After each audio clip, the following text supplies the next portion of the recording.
акции. Огромное спасибо. Значит, 2 месяца назад пришла такая идея помочь первоклассникам города Ровенки, именно Луганской Народной Республики, потому что они, получается, у нашего региона являются подопечными, и мы им оказываем всяческую помощь, в том числе и методическую помощь от нашего института. Я знаю, что Сыктывкарский государственный университет также очень активно подключен к этой работе, и дети с Луганской Народной Республики буквально в июле месяце приедут в летний университет. Значит, хочется сказать такое слова благодарности, что Ижевский район, и потом еще и Сталинский район, а потом еще и наш институт очень активно подключились к этой, акции. Сначала мы собрали очень много канцтоваров, мы собрали для первоклассников, купили на деньги всю одежду, чтобы они были одеты. Конечно же, это были письма наших ребят, тем ребятам, которые учатся в этой школе. И, конечно, потом еще и пришла идея, у них совсем нет оборудования, потом я даже вам расскажу, что у них было и что мы увидели. Затем мы купили еще 3 проектора, институт также любезно дал проектор и экран, и в дальнейшем мы еще и купили компьютер. Как попала в зону СВО? То есть надо было на чем-то увозить данную гуманитарную помощь. Позвонила я главе администрации Ижевского района Игорю Викторовичу и спросила, собираетесь ли вы вообще ехать куда-то с гуманитарной помощью. Он сказал, да, в июне месяце мы собираемся именно к нашим ребятам Ижевского района в зону СВО. Я сказала, возьмите меня, пожалуйста. Мне сказали, да, конечно, возьмем. Я тоже подключилась, получается, к этой акции, и мы все дружно, всем районам собирали, как для наших ребят, которые там служат, и также детям города Ровенки.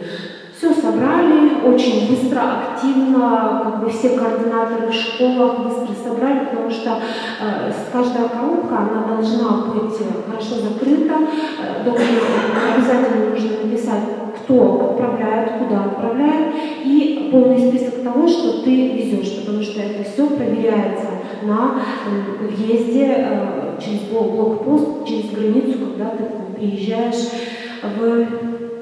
на передовую, так скажем. Немножко трудно мне говорить, я уже несколько раз рассказывала, просто это немножко, когда через сердце пропускаешь то, что ты видишь, говорить несколько раз очень трудно. Но я должна вам об этом рассказать, потому что вы воспитываете и будете воспитывать будущее поколение, и оно должно быть таким же, как сейчас, патриотичными. Вообще молодцы ребята, я до этого еще дойду.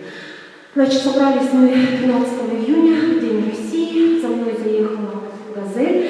Значит, собрана была Ижевским районом, в том числе предпринимателем Леонидом Николаевичем, машина, это УАЗ-буханка, которую мы передавали также нашим ребятам в зону СВО. Значит, ехала я в «Газели», водители, а на другой машине транспортировали данную «Газель». То есть она не своим ходом шла, чтобы не сломалась и так далее. Значит, доехали мы до Белгородской области, тоже не буду сильно называть это название, как-то не положено. Значит, доехали до Белгородской области, как раз нас предупреждали, что готовится обстрел, но Бог миловал, и обстрел, вы слышали, да, он был только позавчера. Как раз именно там, где мы ходили, где мы жили, обстрел и происходил. Значит, мы переночевали, так как мы приехали очень поздно, уже глубоко ночью. Утром мы встретили нашу машину, Ижма-2, которая называется. Дальше ее тоже подготовили к тому, чтобы выехать уже к нашим ребятам, перенесли еще дополнительную гуманитарную помощь, которую передали наши жители. Да, я сейчас включу несколько фотографий, буквально будет листать Александр Михайлович. На следующий день, как мы все подготовились, мы поехали в то место, где вообще происходит дислокация всей нашей военной техники. Сразу же вам скажу, что с нами есть чем гордиться, у нас одна из лучших военных техник. То есть я посмотрела все, это танки, это бронетранспортеры, это оружие, которое в том держала в руках, это последние автоматы. Есть чем гордиться. И в принципе, когда меня именно увозили замполиты, так как меня пропустили, почему? Потому что я в нашей республике занимаюсь вопросами воспитания. Только поэтому я туда попала. На сегодняшний день туда, в принципе, женщин не пускают, да? Потому что сейчас как раз там идет как бы активные военные действия происходят. Значит, мы очень долго ждали этих замполитов, которые должны были нас пропустить как раз на передовую, так скажем. Нас долго проверяли, нас обязательно нужно было выключить свой телефон, вытащить свои симки, потому что если ты только подключишь симку, тебя сразу же обнаружат, соответственно, к сожалению, да, украинские нацисты, они убивают не только солдат, но и всех тех, кто помогает им, то есть на волонтеров тоже идет охота.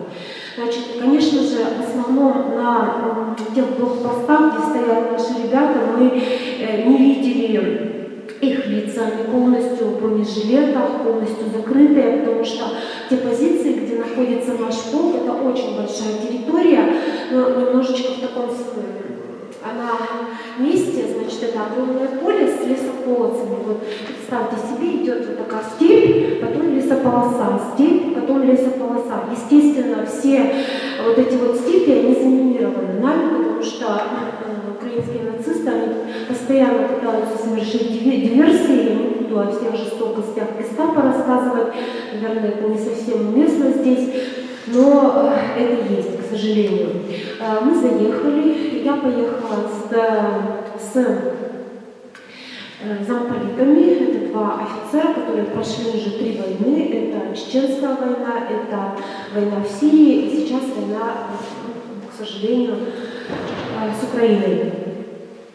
Конечно же, сразу же меня одели и бронежилет, и каску. Я вам сразу скажу, девочки, что мне одели облегченные, это довольно тяжело было на себе нести, потому что я, например, худенький человек, хотя и занимаюсь в некотором роде спортом, но для меня вот это вот было тяжело. А они, ребята, носят на себе очень тяжелые бронежилеты. Каски не такие, как во время Великой Отечественной войны, очень тяжелые, потому что сейчас военная техника, она немножечко иная, и, наверное, самое страшное оружие, которое сейчас есть, это у поляков. Это называется миномет «Полька». Он долетает бесшумно, падает бесшумно, и вот буквально один пример, это наши бойцы, получается, офицеры пришли в одну из деревень украинских, поселились буквально на день, на ночь отдохнуть в одном доме, значит, солдаты, в другом доме офицеры. Утром солдаты встали, нет ни дома, нет офицера, ничего не было слышно. Остался только пепел. То есть настолько бесшумное, то есть ты не знаешь, когда может попасть. Бьют они по-разному, то есть постоянно была стрельба. Она причем была постоянно вокруг, то есть либо били здесь, либо избили здесь, то есть непонятно. Они понимают, что мы здесь, например, на линии стоят штурмовики. Конечно, это самая тяжелая, наверное, миссия у наших штурмовиков, потому что они в самой горячей точке. То есть они выходят туда, реальные бои страшные. Наши ребята 2 раза выходили тоже именно штурмом, показали себя коми-ребята очень достойно, то есть именно ребята с коми-республики, то есть они говорят, что это очень смелые, очень хозяйственные ребята, послушные, то есть с ними никаких проблем нет, что тоже ведь говорит о том, что воспитание в школах, оно идет на достойном уровне. Поэтому нам есть с вами чем гордиться, что у нас настоящие герои служат в зоне СВО. Значит, мы поехали, вы понимаете, раз это горы, мы едем посерединочке, нам говорят, что вот, мы все, в принципе, на прицеле, захотят уничтожат, не захотят, не уничтожат. И так ежедневно ездят на наших машинах наши солдаты. Вот так вот. Это война, это не курорт. Далее мы поехали, нам позвонили с блокпоста и сказали, что украинские диверсанты прорвались на данную территорию, ездят на машине не Datsun, а тоже китайская какая-то машина, бьют на поражение.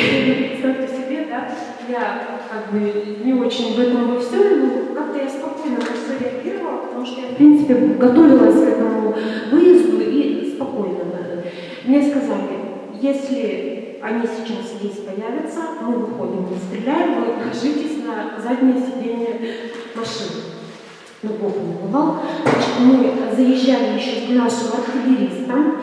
Конечно, они там активные бои ведут, они стреляют, у них вся новая техника, все у них тут хорошо. Потом мы поехали к мотострелкам. Там мы ждали наших ребят именно с Сыжинского района. Это уже было время, мы долго ехали, дорога плохая, вы представляете, это степи, причем земля у них, конечно, и природа, и вообще климат очень благодатный. То есть там жить можно очень счастливо, мы же с вами все-таки живем в очень суровом климате, если есть здесь жители, например, Воркуты, если приехали, у нас очень суровый климат, в принципе, мы с вами очень такие крепкие люди, а у них очень благодатная земля, то есть любая семечка там вырастает, и из любой семечки вырастает любое растение, какое хочешь. Конечно, это очень замечательно.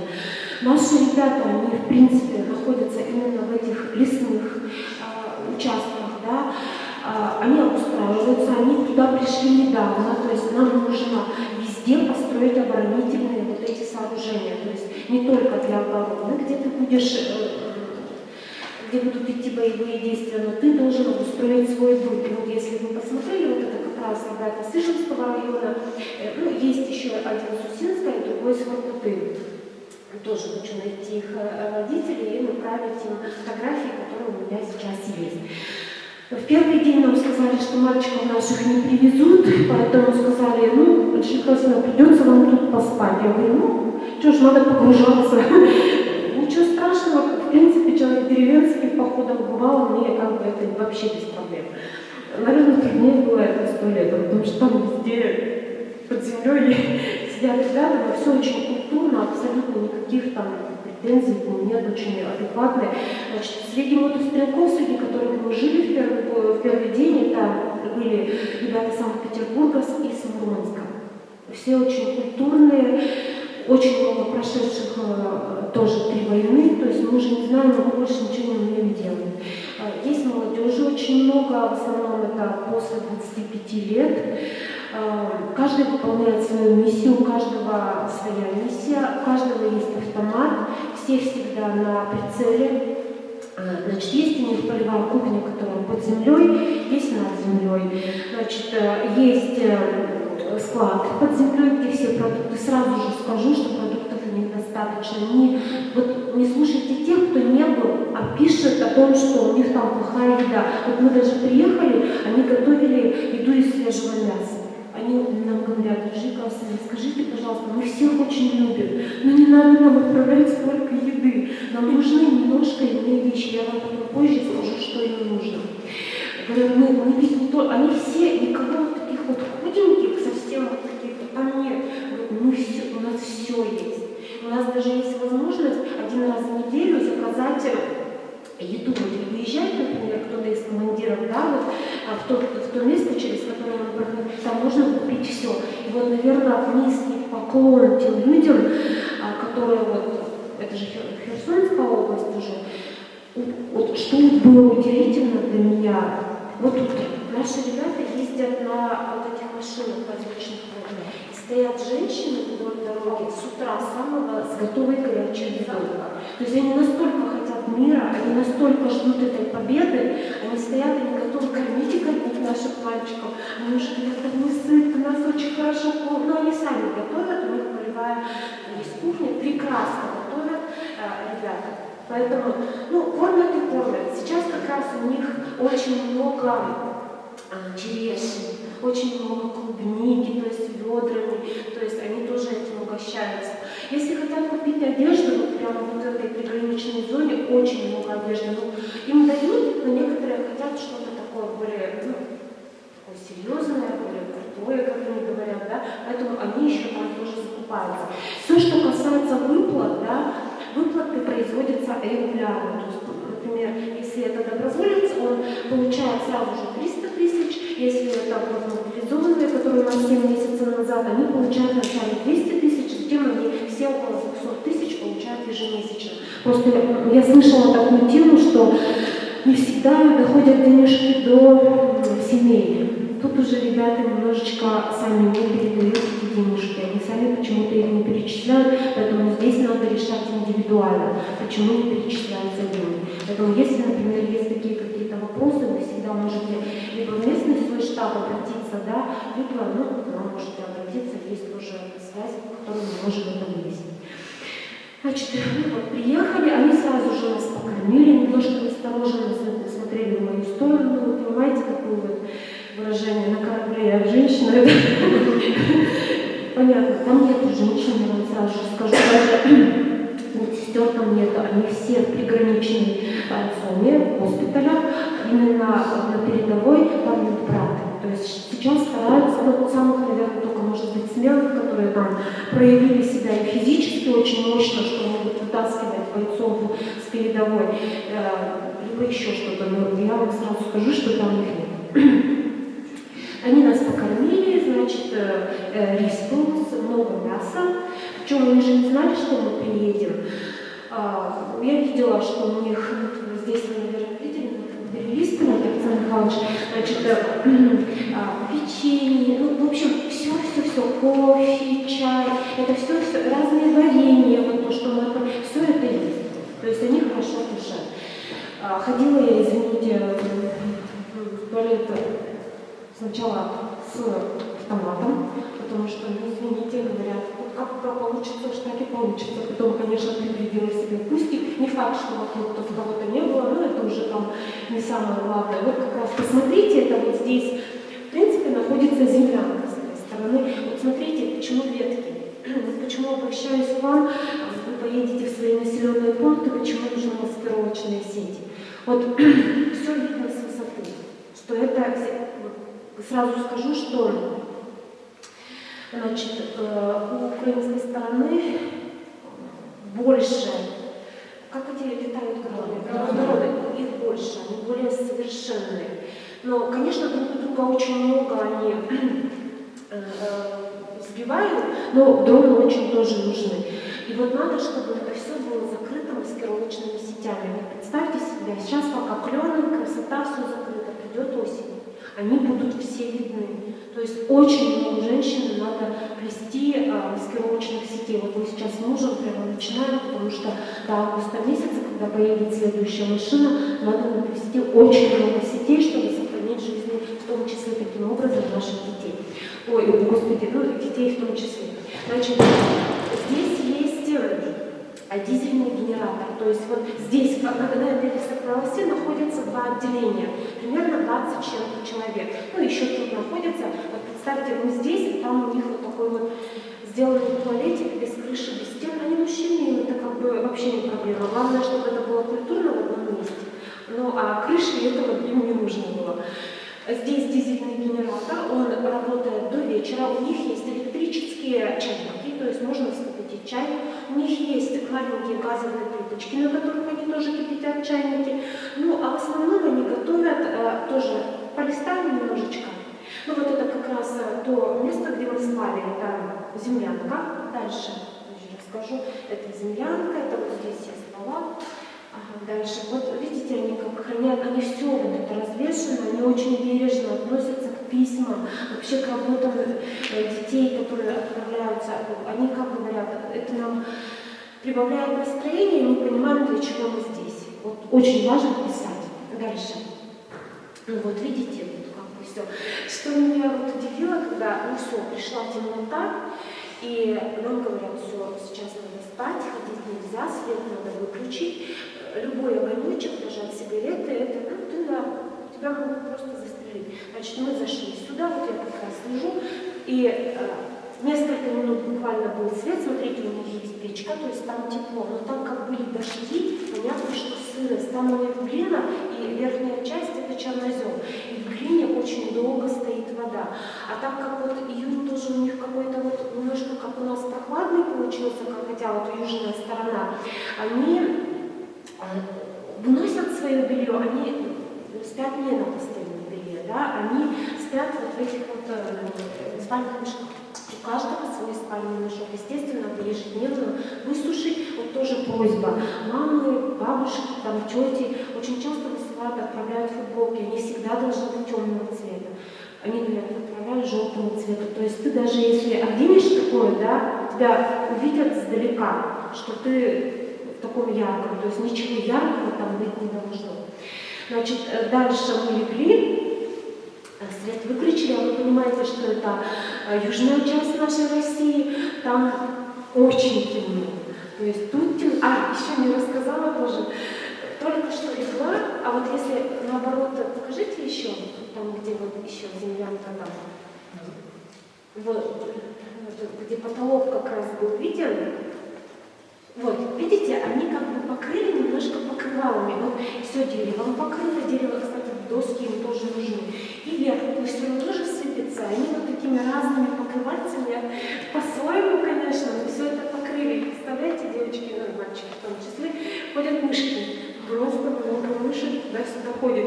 Хомяк у меня был, я как-то спокойно. Они говорят, вот именно вот, когда вот дожди прошли, полевые мыши, они что-то там ищут и вот так вот ходят. Но им уже на это внимание тоже не обращают.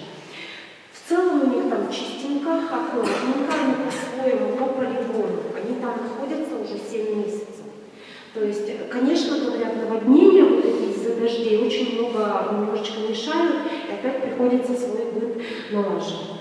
Значит, еще фотографии посмотрим, там где подготовка. Вот еще обратно, вот здесь они готовят, это как бы под землей. Здесь они готовят, они даже сварили, там сварщик у них есть, коптильню даже сделали, даже коптят, говорят, столько привезут курицы, что ну куда нам столько? И они даже коптить стали, вот молодцы такие. А здесь они как бы кушают, тоже есть фотография сейчас. Вот тут они готовят тоже в том числе, потому что их много, целый фляг готовят изумительно, девочки. На следующий день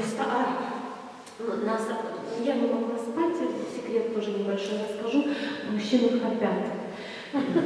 Это на следующий день, девочки, это мальчики, девочки, это была байка. То есть я уже поняла, что надо мириться с этим, и час, 2, 3, 4, там один так, второй. И причем самое интересное, что они друг друга ругают. Ты что храпишь? Ты что храпишь? А я лежу и улыбаюсь, говорю, что вы храпите? Ты выбрала этот путь, молчи и терпи. Потом я утром встаю, прибежала, они все только по позывным. То есть там нельзя разговаривать по именам, там по позывным. Их как бы командир Наой, это мужчина, ему 44 года, выглядит, конечно, моложе, такой статный, 2 военных образования, одно техникум, второе институт, потом тоже уже прошел, все они семейные, у всех есть дети. И, значит, он прибежал в 6 утра, я спала всего лишь где-то около часа, и это, ваши приехали, мы бегом там, кто что, оделись, побежали к нашим. Вот привезли из 30 ижевских ребят, нам привезли 5. Конечно же, сразу сели за стол, сразу покушали, рассказали они, как они живут. Все выглядят очень достойно, все смелые, они говорят только хорошее. То есть ребята хорошо воспитанные. Вы понимаете, что воспитанные в том числе в ваших школах, в ваших образовательных организациях. То есть посмотрите, насколько важно, да, именно патриотическое, гражданское, духовно-нравственное, да, воспитание наших детям, что они вот так вот, согласитесь, когда вы, может, были очень молодые, у вас не было такого ощущения, когда началась специальная военная операция, вот у нас у советских так, детей, так скажем, было немножечко, у нас страх был, мы не знали, как наша молодежь будет воевать, потому что 30 лет у нас в принципе не было воспитания. В 90-е годы, как оно куда-то ушло, я была рада, еще училась в школе, да, куда-то оно за один день ушло. То есть мы были октябрятами, мы были пионерами, я еще была последним комсомольцем, и вдруг почему-то в школу пришли девочки с синими-зелеными волосами, с начесом на голове, и металлисты, там вот это все. Да, и вот мы немножко были в такой вот тоже вот потерянности, а потом получилось уже, что получилось. Это как бы разговор совсем о другом. И пойдут ли воевать наша молодежь опять на войну, после Великой Отечественной войны. Ведь все-таки потеря ценностей произошла, причем вот о ценностях сегодня с вами вот утром опять же говорили, многие из них были потеряны. И согласитесь, даже на сегодняшний день есть потеря семейных ценностей, да, когда мальчик не знает, что он мальчик, а девочка не знает, что она девочка, а мальчик хочет быть девочкой, а девочка хочет мальчиком, и не пойми что. Поэтому, ну и все это и касается патриотизма, оказалось, что для кого, в принципе-то, кто-то на нас напал, почему мы должны, да, вот. Нет, все понимают, что только они, только эти ребята могут нас защитить с вами от этого страшного фашизма, а он страшный. И если сюда кто-то придет, я вам скажу страшную вещь, они отрезают голову. Они там, где я была, отрезали нашему мальчику голову и выбросили. Мы для них, извините, белорусы. Только мы воспитывать можем в школах настоящих патриотов. Слава Богу, они сейчас у нас есть, они там, и они наших матерей, наших бабушек, наших детей, наше будущее поколение защищают. Только они. И вот я понимаю, что они возвращаются другими. Вот я разговаривала, они уже даже привыкли к тому, что они живут там отсюда. Они привыкли, что не только вояки. Они приедут с другой психикой. И женщинам надо это понять. Это будет сложно. После Великой Отечественной войны тоже было сложно принять таких людей. Но надо принять, надо любить, надо им напомнить, что есть любовь, тепло и забота. И тогда все будет хорошо. Значит, ну что еще? Вот мы передали им машину. Значит, мальчик с Красногора сел за руль автомобиля, молодец такой. И они обнимались, конечно, мы очень ярко. У меня там 4 ученика из женской школы. К сожалению, из них вот никто не приехал. Я им передала записочки, чтобы такие, чтобы поддерживающие. Затем мы уже ждали машину. Вот какая, мы уже остались без машины.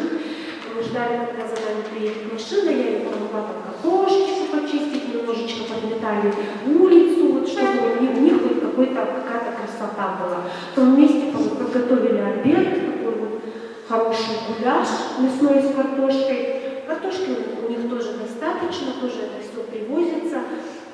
Очень хорошо покушали, они все время в это время работали, слава Богу, в этот момент никаких были. Ночью работали наши минометчики, то есть мы находились в этой лесополосе, здесь такая небольшая степь, поле, и там опять лес, там туда приехали наши минометчики, потому что украинцы начали работать вот с этой стороны. То есть это все полыхало, конечно, ночью, ну и они вслед тоже отвечали им, там своя какая-то война пришла. Умываются они вот так, вот тоже скажу, что не хватает умывальников. Вот таких обычных умывальников. То есть они говорят, вот нам такое надо, нам еду не надо. Вот я вчера буквально расстроилась тоже на одном из страниц ВКонтакте у девушки увидела, вот, тушенкой кормят. Мне они подарили тушенку. На следующий день мы с ними очень близко познакомились. Первый день я подходила к каждому, спрашивала, ты откуда, там, есть ли семья. На следующий день мы очень с ними познакомились хорошо, они все рассказали, они мне подарили яблоко. Я говорю, я не буду есть это яблоко, я его воском помажу, и я буду его хранить, потому что вы для меня герой. Смотрю, бегут уже с тушенкой. Тушенка такая большая, она нигде не продается. Прямо написано, нет для продажи, это чисто военная тушенка. Она очень вкусная. Вот вчера у девочки какой-то увидела, вот, плохо кормят, тушенка, мясо плохое. Ну ты же не видела, ну зачем ты дезорганизуешь народ и расстраиваешь матерей? Ну не надо этого делать, ты не проверила этого, ты не кушала эту тушенку, как ты можешь об этом говорить? Вот, в общем, мы до вечера были там. Потом за нами приехал вот такой огромный военный КамАЗ. Я туда едва забралась. И вы думаете, кто там молодой человек сидел? Сказал, такой молодой человек. Я говорю, а вы откуда? Он говорит, я с Санкт-Петербурга. Я говорю, а кто по профессии? Скажите, пожалуйста, кто? Учитель. Я говорю, как на КамАЗе-то? А говорит, у меня все категории, а я никогда, говорит, на КамАЗе не ездила. А мне сказали, садись и езжай. И вот, говорит, я 7 месяцев, я уже, говорит, своего дела. А сам учитель физкультуры, такой крепенький, Коренев. Вот, оставались мы, вот даже у меня есть записочка, я прям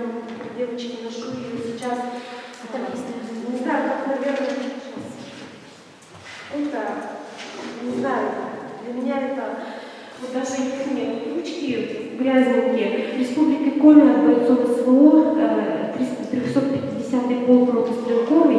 Победа будет за нами. Малой, прибой, бедуин, мегафон, монолит, музыкант. Причем мегафон это вообще, это мужчина, метр 50. Ему под 50. Немножко битенький. Я говорю, ты что такой битый-то? Ты в отпуск ездил, и говорит, 2 раза в полицию попала. Говорю, что ж ты так себя? А он электрик. Ну, есть у них такое, да, но, к сожалению, есть, когда мужчины возвращаются домой, они употребляют алкоголь. Вот тут надо тоже как-то с ними работать, потому что, ну, есть это, и в полицию не попадают. И почему мегафон, скажу, тоже такая вот байка у них. Он электрик.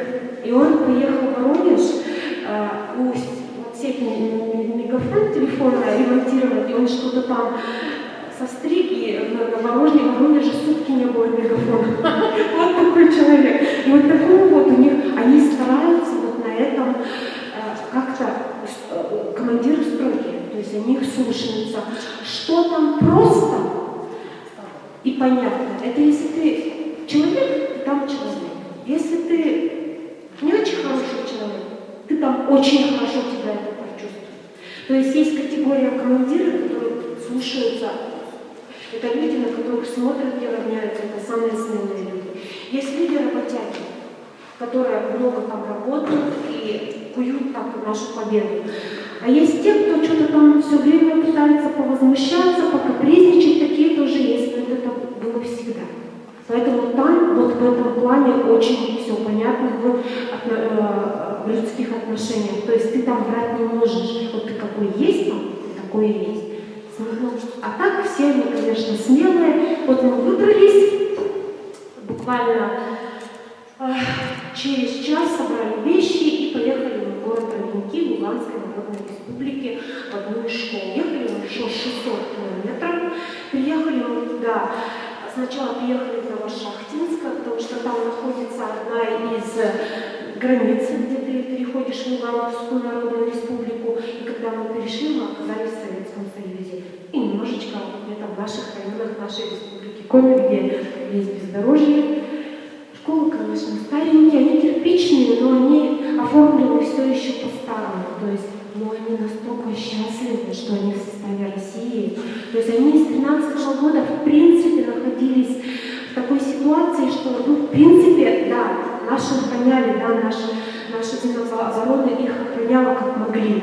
Но в то же время они в них не складывались, им никто особо не был. И они настолько счастливы. И вот это вот видеть радость, когда у них один компьютер там, который выдали для ЕГЭ, больше ничего нет. Такие проекторы, они вцепились вот в этот проектор, и улыбка просто не сходит с лица, бегали от коробки в коробку. Коробки вообще были, конечно, очень разные. То есть ты когда видишь, когда люди еще не пожили в роскоши, там, немножко из болота, там этого нет. То есть там ценность жизни, потому что у них каждый день может быть обстрел. А к ним относятся также очень плохо, как относятся к нам с украинской стороны. Очень жестоко. Я даже рассказывать не буду некоторые вещи. Вот такая, там я проводила тоже семинар по воспитанию, педагоги тоже очень интересные, очень красивые женщины, все такие пышненькие. Ну, погода, весь климат благословит, все, как бы, они все сами делают. У них есть живность выращивают, у них они разводят пчел, то есть все стараются делать своими руками, чтобы, ну, тоже прожить. Запасы у них небольшие. Учитель получает 15 тысяч. Ну, они этому рады, что у них наконец-то хотя бы это есть. Вот в целом вот такая поездка, значит, скажу вам, что нужно, чтобы вы тоже, как молодежь, вы понимали, и особенно бабушка наша, да, я очень люблю бабушек, они, понимаете, они прошли голод, они даже бедненькие приносят по полу, последнего, может быть, вот как в Ижевском районе бабушка принесла пол мешка картошки. Мы же понимаем, что за 3 дня она может испортиться. Но настолько вот люди свою душу, да, значит, обязательно нужны ручки-блокноты. То есть об этом никто ведь не задумывается. Значит, нужны вот такие вот баки. Есть баки пластиковые, они там, например, им привозят воду, вода вся привозная. То есть они вот в эти баки заливают и оттуда уже используют через нужны шланги. Дальше, ножной душ, я уже вам сказала, ковшики, тазы, ведра. У них, вот там, где мы были, две бани. Это палатка обычная, в ней железная печка, рядышком с которой нагревается вода, и там они моются. В принципе, все аккуратненько чистим, один раз в неделю они моются в бане. Значит, вот им вот здесь нужны тазики, ковшики и ведра. Дальше умывальники, которые я вот показывала вам. Дальше одноразовые пакеты. Бывает так, что ты, например, на передовой ты в окопе живешь, да, есть там часть парней, которые живут в принципе в окопе, да, они бегают в свои блиндажи, но они всегда на прицеле. Вот у них проблемы с мытьем посуды. Для них вот эти вот пакеты, вот у них, например, алюминиевая тарелочка, на нее один пакетик, покушали, в принципе, пакетик можно выбросить. Сразу скажу, что они очень аккуратные, все пакеты складывают в большие мусорные пакеты, чтобы это потом аккуратно оттуда вывести. То есть бардака там, что куда хочу, там, все это у нас, слава богу, на уровне. Дальше, аппараты вот эти для пострижки волос. То есть их же много, а бывает, что только один кто-то с собой привез, вот это тоже нужно. Дальше зеркала, вообще нет зеркал. Я не говорю, что вы должны сейчас же собрать трюмо, да? Это маленькие зеркала, маленькие, вот, очень нужно, совсем нет зеркал. Дальше бритвы одноразовые, но только не те, которые в светофоре продаются, да, потому что они потом все, представляете, им надо быстренько все, да, а они же не очень качественные бритвы, они потом как бы у человека оставляют надрезы, да. И вы представьте, весь в крови человек ходит, а ему надо все это быстро и оперативно. Вот на этом надо. Алюминиевая посуда, вся нужна. То есть от чашек, ложек, кастрюль, все это нужно. Вот эти маленькие газовые плитки тоже нужны. Баллоны газовые 5-литровые нужны. Доски нужны, именно 30-ка. Нужна сетка рябица. Очень много нужно важных салфеток. Спасибо, что догадываетесь, что отправляете. Я видела, что несколько ящиков было таких. Ну вот, в общем, вот это все, да, что мне говорили человек 40. Никто из них не сказал: везите мне покушать. Вот это вот то, что немножечко у нас, мы мамы с вами, да, мы жены, подруги. Понятно, что каждый из нас думает, война — это голод, потому что мы выросли на фильмах о войне, значит, голодные. Это не так. Вот то, что я вам сказала, им это больше всего нужно. И, девочки, запишите маскировочные сети. Начните, пожалуйста, вести, вы молодые, вы можете собраться. Мастер-классы ВКонтакте есть, в интернете есть. Посмотрите, соберитесь советами молодежи и начните плести. Вы принесете вот очень большую помощь вот именно этими сетями нашим ребятам. Они прямо вот это говорили в первую очередь. Вот. Но в принципе вот все, что я хотела рассказать. Если вопросы есть, готова ответить.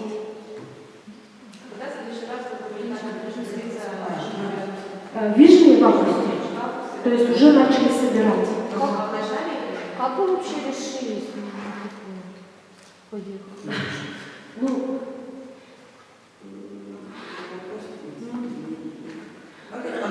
девочки, если честно, когда началась эта война, я сразу подала заявление в добровольцы, но меня не взяли, потому что я педагог, и мне 50 лет. Поэтому меня просто не взяли. Не знаю почему. Потому что мой дед там был, потому что мой прадед там был. Прадед прошел несколько войн. Поэтому мне казалось, что я могу быть полезной. Но меня не взяли. Значит, я должна работать в тылу и помогать нашим ребятам. Вот и все. Страха не было. Сразу скажу, страха вообще не было. Я человек очень верующий, поэтому я когда ехала туда по этой передовой, каждому отпущен свой срок в этой жизни Богом. Если мне отпущено здесь, значит отпущено здесь. Если не здесь, то в другом месте. Поэтому было спокойно. Мне было главное, что я увидела их. Я посмотрела, как они живут, я теперь понимаю, как разговаривать с их матерями, чтобы им было спокойнее. Но знаете, вы тоже говорите о том, что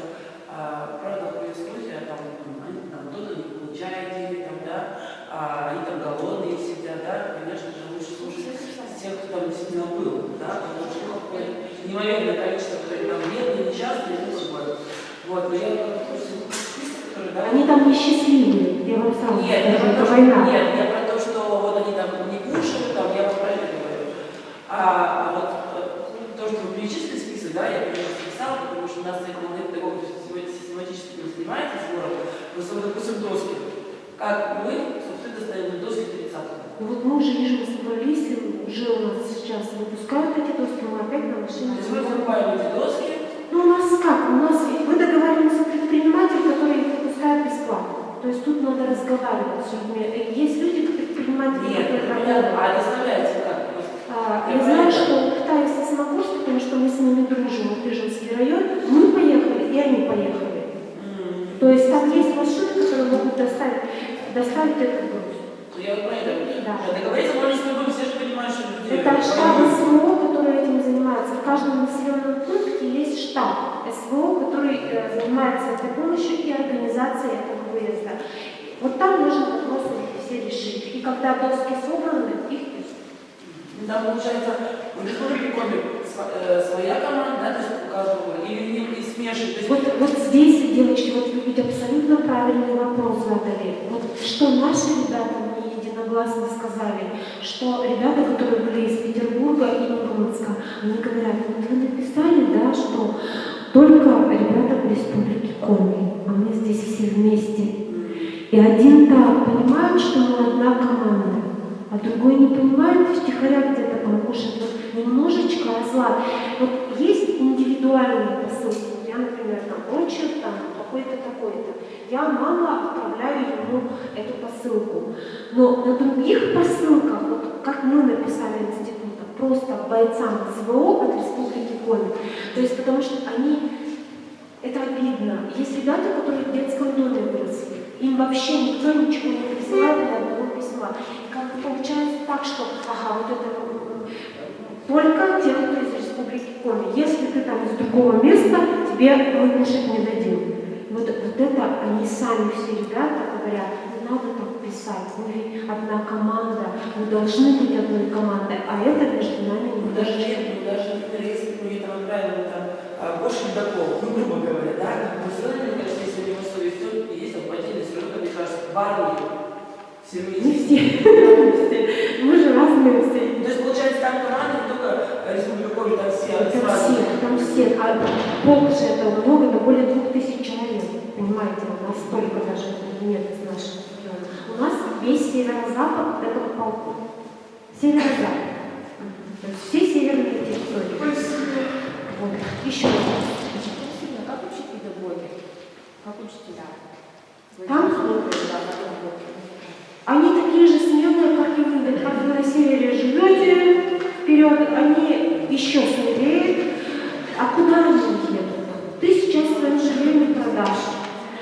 Им ехать некуда. Они ждут мира. Они работают, причем там же бегают их дети и новорожденные на руках. Они живут, понимая, что и в них иногда тоже, к сожалению, свои же стреляют украинцы, к сожалению, стреляют украинцев. Это ужасно. Это ужасно. Работают очень везде у них, конечно, патриотические стенды, потому что у них там это особенно. Они очень чтят всех тех, кто им помогает, всех героев, которые... Я даже сегодня я открыла, когда контакты, у меня есть группа Донецкая Народная Республика. Смотрю, село Куратово пишут в Донецке. И двух героев наших рассказывают, двух героев. То есть, понимаете, они помнят каждого. Это вообще, конечно, но это территория. Ну ладно, расскажу еще, чтобы вы знали, да, вот вы понимаете, что ЛНР и ДНР – это территория совсем рядом с Украиной, совсем. И вы понимаете, что у кого-то остались там мама, папа, бабушка, да, родственники. Когда в октябре они в состав, мы взяли, да, России, они еще, ну и до этого, они тоже пытались туда приехать. Ну надо же встречаться. То отношение, которое к ним, это насилие наших девочек, жен, которые туда, это вот было насилие.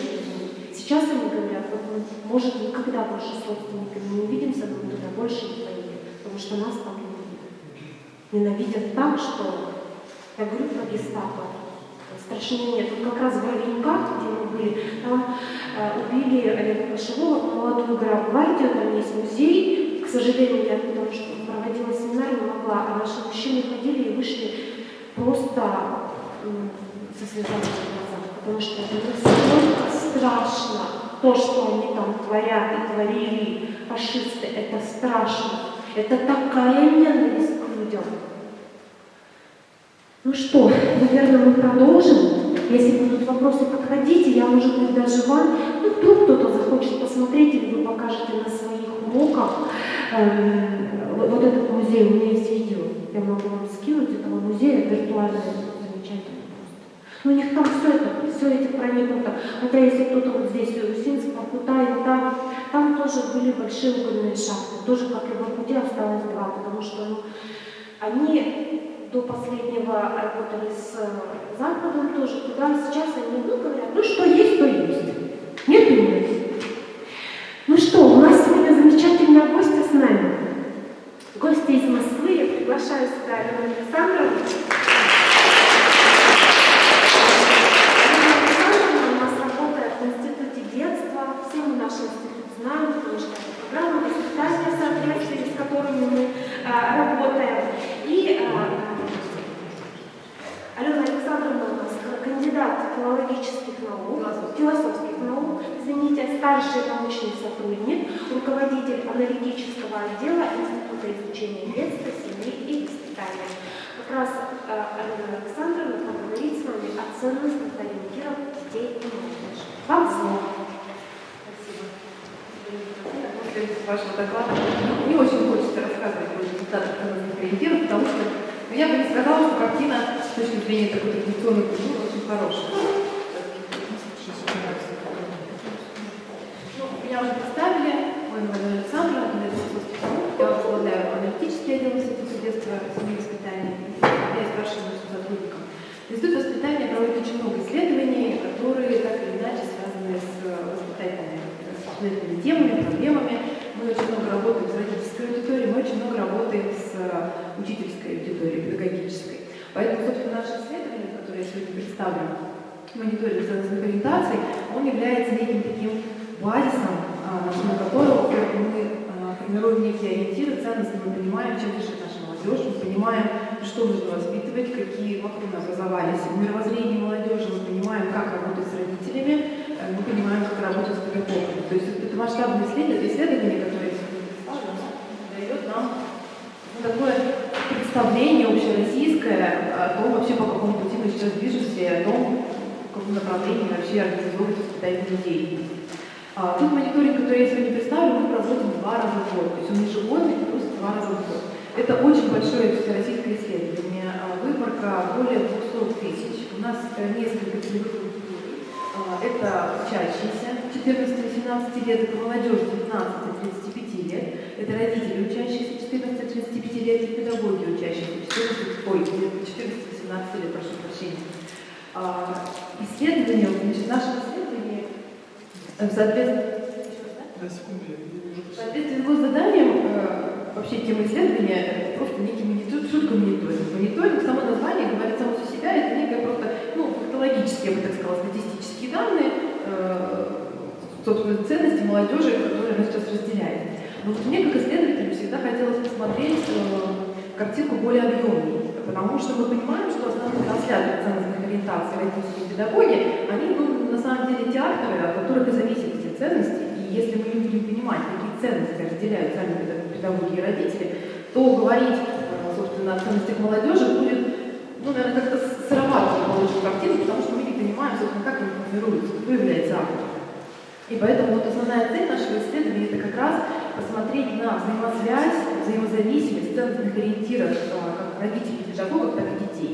Посмотреть, кто является все-таки основным автором, насколько дети с педагогами и с родителями взаимодействуют, насколько высокий уровень доверия, насколько уровень авторитета у детей к родителям и педагогам. И вот вся эта картина показывает нам вектор, в направлении которого мы будем двигаться. Листаться не будет, да? Да, сейчас скачивается с ошибкой. Вот сегодня я представляю исследование, которое мы провели в конце 2022 года. Да, мы сейчас уже должны были проводить новые исследования, фокус-групповое, но вот пока еще не успели. Значит, исследование состоит из двух этапов, двух больших этапов. Первый этап – это фокус-групповое исследование. Что такое фокус-группы? Это мы ездим по всей России и разговариваем с детьми, с педагогами, с родителями, задаем различные вопросы, очень долгие обычно беседы, по 2-3 часа. То есть, когда 10-15 человек в группе, поэтому тем такой формат вопросов намного интереснее, чем анкетирование. Мы понимаем, что онлайн-анкетирование это некая безликая форма, кто заполнил, как заполнил, насколько честно отвечает на вопросы, мы не можем сказать.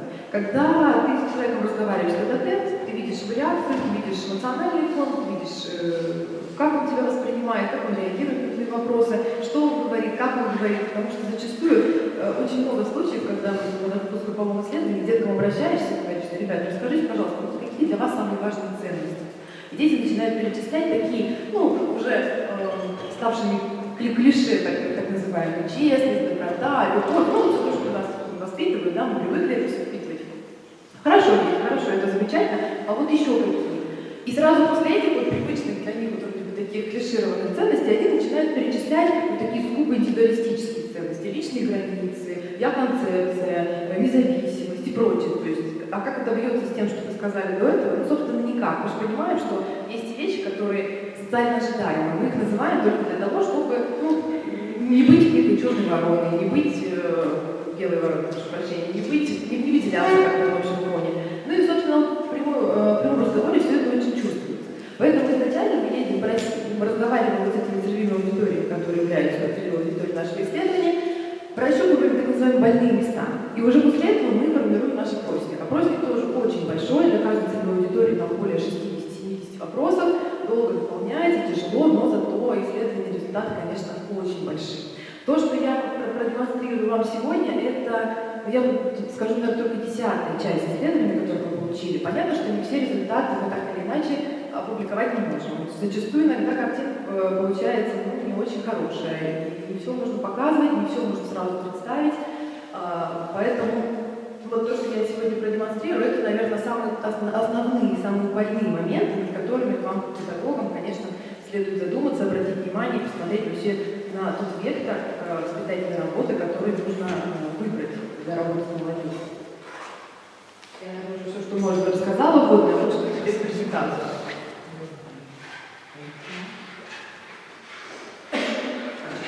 Значит, как я уже говорила, исследование количественное, то есть онлайн-анкетирование очень масштабное. Принимали участие в нем абсолютно все субъекты Российской Федерации, включая новые регионы, как нельзя сейчас назвать, да, но уже то, собственно, те территории, которые к нам присоединились в октябре, более 200 тысяч человек принимало в исследовании участие. Что касается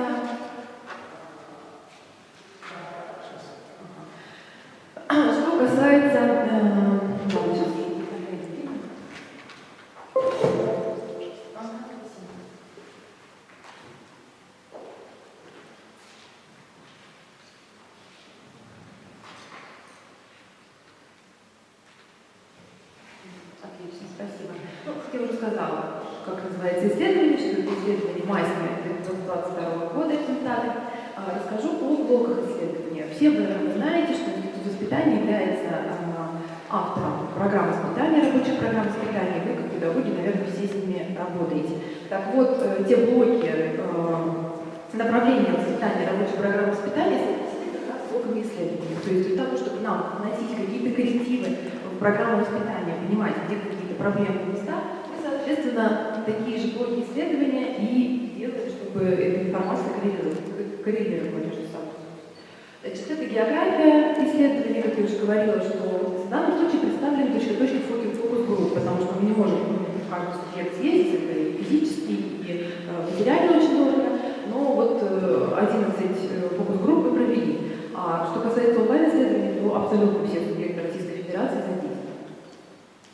Значит, что касается портретов респондентов, как я уже говорила, молодежь 14-35, значит, 14-18 это наибольшая аудитория, если посмотрите на график, вы обратите внимание, что молодежь 15-35 наиболее труднодоступна, но здесь мы понимаем, если мы на учащихся можем выйти совершенно спокойно через школы, через образовательные учреждения, на обучающихся СПО. То же самое на университеты мы можем как-то тоже выйти через Минобр, но на аудиторию 24-35 практически не выйти. Это, наверное, проблема совершенно всех исследователей, потому что это люди, которые уже выпустились, которые работают, но которые никак не хотят, наверное, взаимодействовать с исследователями и рассказывать о том, как они живут и чем они занимаются. Это в основном, то есть мы видим общеобразовательное учреждение, это школа, СПО, небольшой процент университетов. Детки 14-17 лет, представлены 8, 9, 10, 11 классы и первый, второй курс СПО равно нет. Что касается возрастной категории родителей. С одной стороны, мы видим, что вроде бы представлены все категории, но с другой стороны, мы видим, что, в принципе, подавляющее большинство – это родители молодые, так называемые родители 90-х. Это вот такой феномен, я для себя узнала. Я как-то раньше с этим часто смотрю, очень много таких вот различных трендов, родителей 90-х, прям какое-то такое,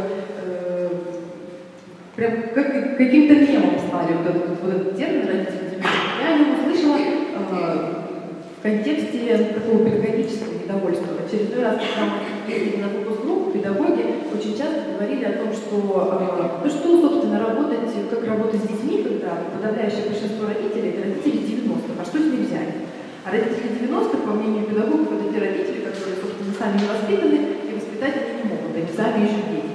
Поэтому при анализе результатов, тех, которых я покажу, обращайте внимание, что все-таки доминирующее, подавляющее большинство ответов – это родители более молодой возрастной категории. Что касается уровня образования, то здесь средний и выше, есть начальное образование. Что касается педагогов, здесь как раз-таки наоборот. Мы имеем дело с более возрастными педагогами, ну, так или иначе педагоги молодежи сейчас не очень много, то есть все педагоги стаж более 10 лет, практически 70%. Переходим непосредственно к результатам. Значит, ценностные ориентиры молодежи, вопрос звучал так: назовите, пожалуйста, выберите для вас наиболее важные ценности. Значит, и на мое удивление, я вообще никак не ожидала таких результатов. Первое место молодежь поставили здоровье. Как вы считаете, здоровье физическое или психическое для них наиболее важно сейчас? Психическое — это действительно так, и я, когда приезжала, меня приглашали в Орленок провести детско-мастер-класс по проведению социологических исследований. И мне было очень интересно представить детям результаты у них же. Поверьте, это очень интересно, потому что встречаешь такую зачастую неадекватную реакцию, каковы в большинстве случаев протестную, потому что они не хотят принимать какие-то вещи. Но есть дети, которые действительно, ну, опять же, все зависит от детей, от их воспитания, откуда приехали вообще, чем занимаются. И вот они все, конечно, в один голос, когда я к ним обратилась, какое здоровье-то вам нужно? Конечно, говорят, психическое. И я не знаю, это, наверное, проблема, потому что мы сейчас понимаем, что сейчас психология вообще в большом тренде, что сейчас дети читают в основном психологическую литературу, но проблема заключается не в том, что дети пытаются там заниматься самокопанием, рефлексией, это может быть хорошо.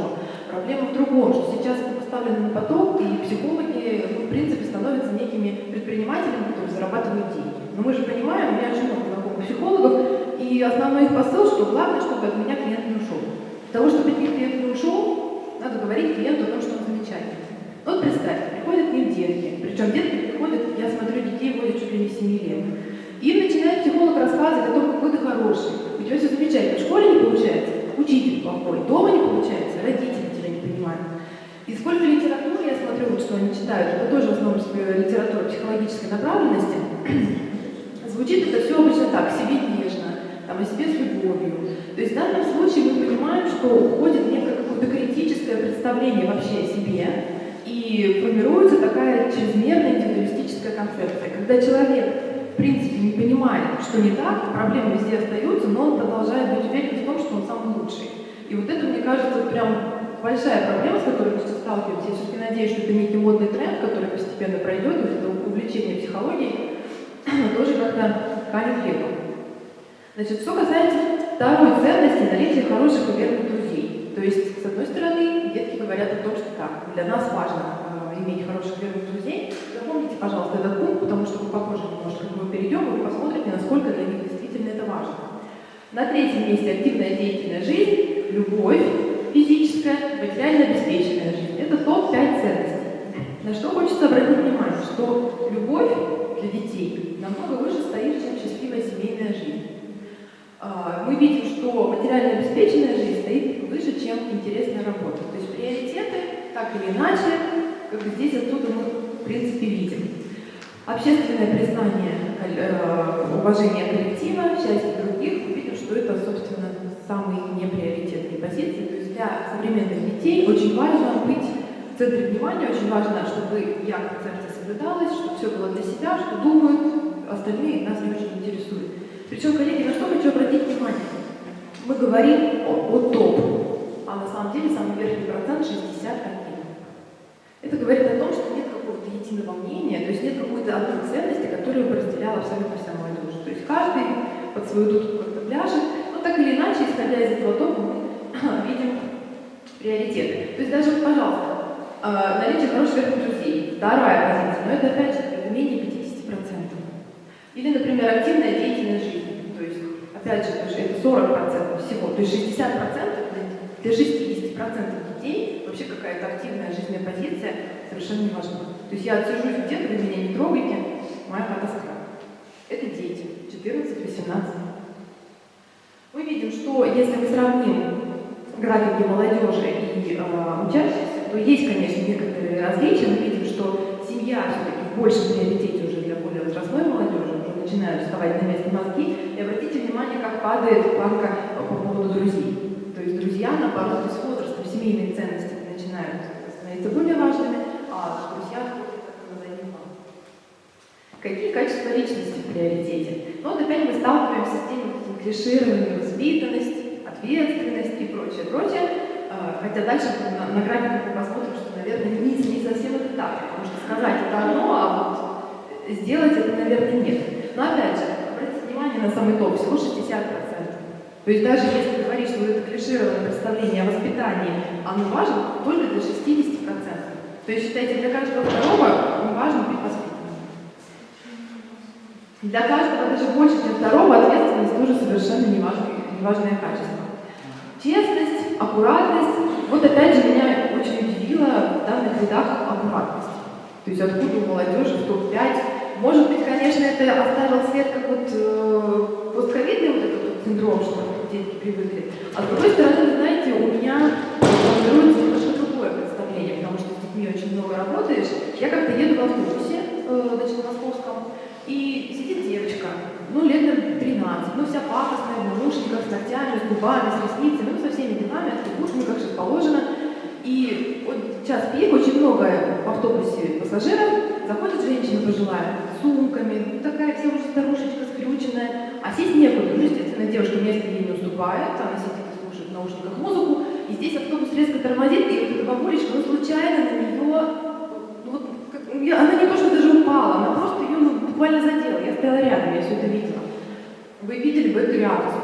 Она чуть ли не встала, отскочила, начала вытираться, с себя там что-то скидывать. Вы что позволяете себе, вы что меня трогаете? То есть это какая-то такая вот брезгливость. И вот когда, вы знаете, коллеги, я увидела вот эту вот аккуратность, у меня почему-то вот сразу проскочило вот такое вот какое-то детское такое пренебрежение, некая брезгливость по отношению к другим, особенно если посмотреть, как все это коррелирует с позицией индивидуализма, позицией обособленности, то, может быть, вполне возможно, эта гипотеза имеет место. Значит, терпимость взглядом по отношению к другим всего 14%. Вот тоже прошу запомнить этот процент, потому что мы потом будем говорить о конфликтах, и вот вспомнить о терпимости будет очень интересно. Ну, что касается дисциплинированности, мы видим, что здесь тоже где у нас дисциплинированность для каждого обязанности. Да, то есть, опять же, крайне низкий процент. Портрет успешного я. Значит, что мы здесь спрашивали у деток? Мы спрашивали, как они представляют себе успех. И мы понимаем, что, конечно, основная концепция в том, что успех – это прежде всего материальная обеспеченность и профессиональная деятельность. Для детей семья – это, конечно, не успешно. Но если мы будем говорить уже о более возрастной молодежи, то мы видим, что здесь уже, конечно, семья приобретает, наоборот, самую важную ценность, то есть успех для молодежи – это уже некая гармония семейных ценностей и профессиональной реализации. Но вот на что хочется обратить внимание, иметь хороших верных друзей всего 30%. То есть, до этого мы говорили, что самая важная ценность для нас – иметь друзей, а в данном случае успех с друзьями никак не связан. Хотя зачастую мы очень часто видим такие вот в интернете успешные картинки, где я как бизнесмен, там сижу в паре с друзьями, разделяю там, пью пиво и прочее. То есть дети, друзья здесь как-то не фигурируют. Ну и собственно дети. То есть дети это не успех. То есть мы понимаем, что в глазах учащихся успех это прежде всего профессиональная карьера, причем хорошо материально обеспечена. Мы задали тот же вопрос и педагогам. Вы спросили, как вы считаете, что для ваших учащихся успех? И обратите внимание, насколько они сопоставляются между собой графики. По мнению педагогов, учащихся намного более прагматичны, чем они сами о себе заявляют. То есть педагоги видят детей, опять же, либо педагоги видят детей не такими, какими они есть, либо дети, наоборот, более хорошие. Ну, то есть, в данном случае, как это можно трактовать? Это уже дело исследователя, это, собственно, на ваше усмотрение. Авторитет для учащихся. Значит, вы спросили учащихся, кто формирует ваши ценностные ориентиры. И мы видим, что в 72% учащихся отвечают, что они сами себя формируют. Но, слава богу, хоть все-таки на первом месте остаются родители. Здесь мы видим, что школа занимает тоже далеко не первое место, но все-таки так или иначе 28% учащихся признают, что школа вносит какие-то ценностные ориентиры, хотя на фокус-группах детки очень часто говорят о том, что нет, школа зачем? Школа должны нас давать образование. Но мы все понимаем, да, что с чем мы сталкивались последние 20-30 лет, все это образование стало услугой, ну и, собственно, мы получили то, что получили. Надеюсь, что сейчас это все изменится, и, наконец-то, авторитет педагога вернется на бывший уровень. Значит, бабушки, дедушки, обратите внимание, все 14%. То есть бабушки, дедушки совсем никак не влияют на ценностные ориентиры молодежи. О каких-то традиционных и межпоколенческих ценностях мы тогда можем говорить. Братья и сестры тоже не влияют. Коллеги, вот что интересно. Учащиеся сами не признают, что интернет, СМИ, медийные личности на них каким-то образом влияют. То есть они этого, либо они это понимают, но не хотят об этом говорить, но либо они действительно этого не понимают. Но очень недооценивают, конечно. Но что удивляет, что не только учащиеся, обратите внимание, ответы педагогов, родителей, они точно такие же низкие. Мы все в один голос на фокус-группах нам говорят, да они сидят в телефонах, они не отходят вообще от гаджетов, они постоянно смотрят на этих губастых блогеров. Что мы хотим от них? Почему тогда ни педагоги, ни родители не акцентируют внимание на то, что сейчас медиа-среда формирует детей полностью? Ну, то есть это тоже вопрос. Это то, по сути дела, с чем надо работать. То есть мы видим, что ни родители, ни педагоги, они, по сути дела, недооценивают проблему влияния интернета на детей. Что касается контроля в сети, мы видим, что только 31% контролируют то, чем заняты дети в сети интернета. То есть родители предоставляют детям полную свободу. Значит, сложности в процессе воспитания. Значит, задавался вопрос как родителям и педагогам, какие трудности вы испытываете в процессе воспитания. Ну, понятно, что на первом месте это, естественно, прошу прощения, очень тяжело говорить, как так еще говорить.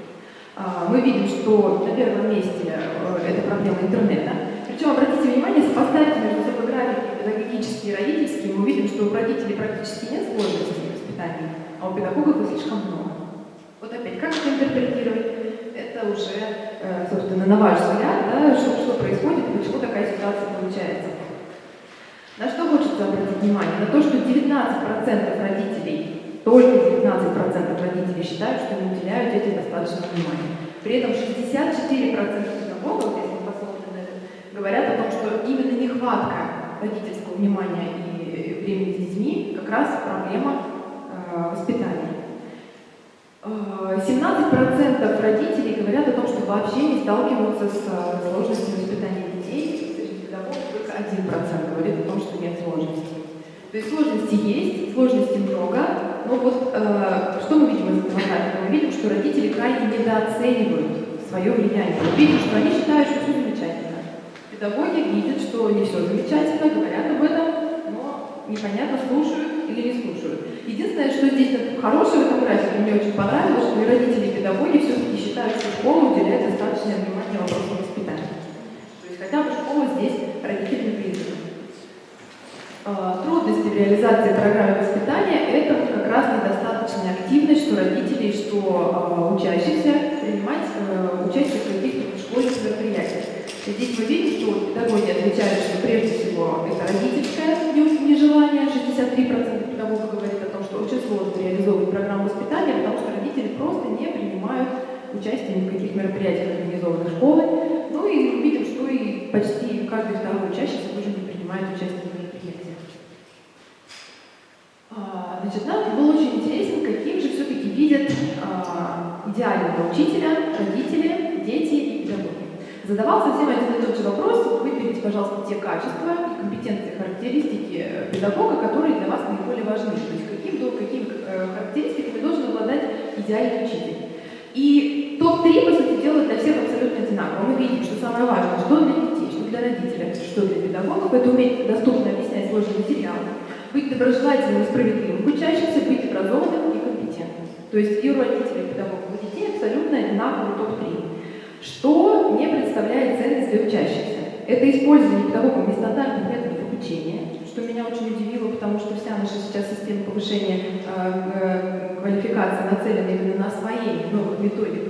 Может быть, здесь просто школьники трактуют эту формулировку несколько иначе, ну непонятно. То есть мы видим, что, по сути дела, им не важно, как их обучать. Я так думаю, что это, конечно, Да? Они просто не хотят, чтобы их лишний раз трогали. Им это все возможно, надоело. да, возможно, конечно, это так. Я будем надеяться, что это худший вариант. Это не так. Может быть, все-таки они не до конца поняли, не так интерпретировали этот пункт, потому что, получается, что вся наша система повышения квалификации, по сути дела, абсолютно бесполезна. Использование молодежного сленга – это вообще отдельная тема. Мне это было очень интересно, потому что я очень много преподаю в студенческой среде, и как раз я понимаю, что в этой среде как раз необходимо педагогу, как бы хотел он не хотел оставаться консервативным, но необходимо осваивать студенческий молодежный сленг, потому что если ты не на одной волне со студентами, тебе будет сложно удержать аудиторию, тебе сложно будет вообще найти какой-то консенсус.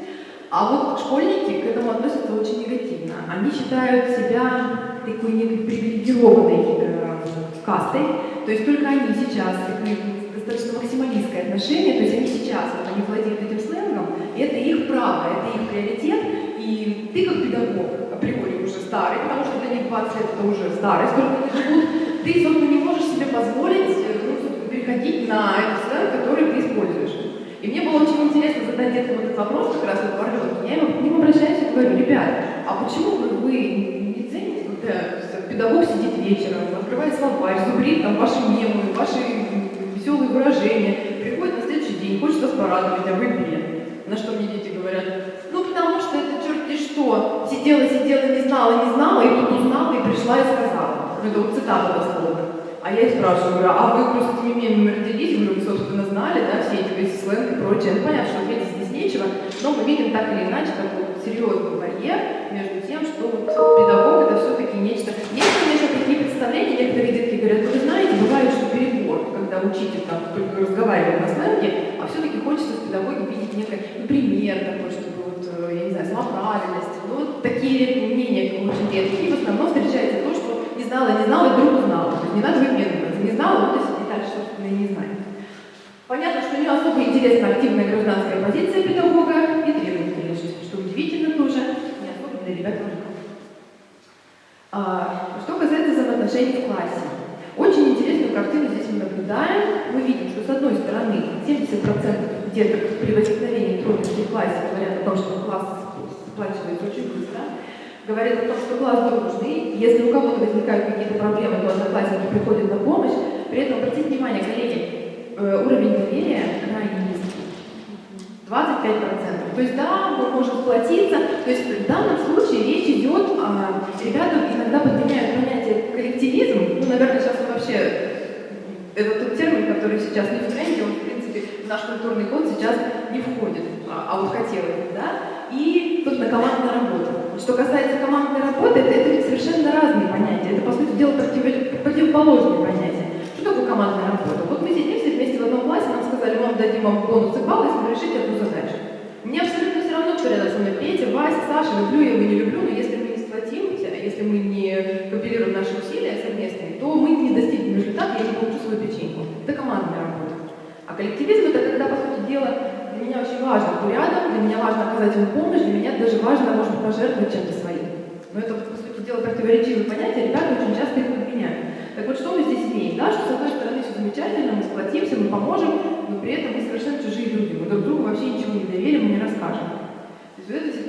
очень интересное.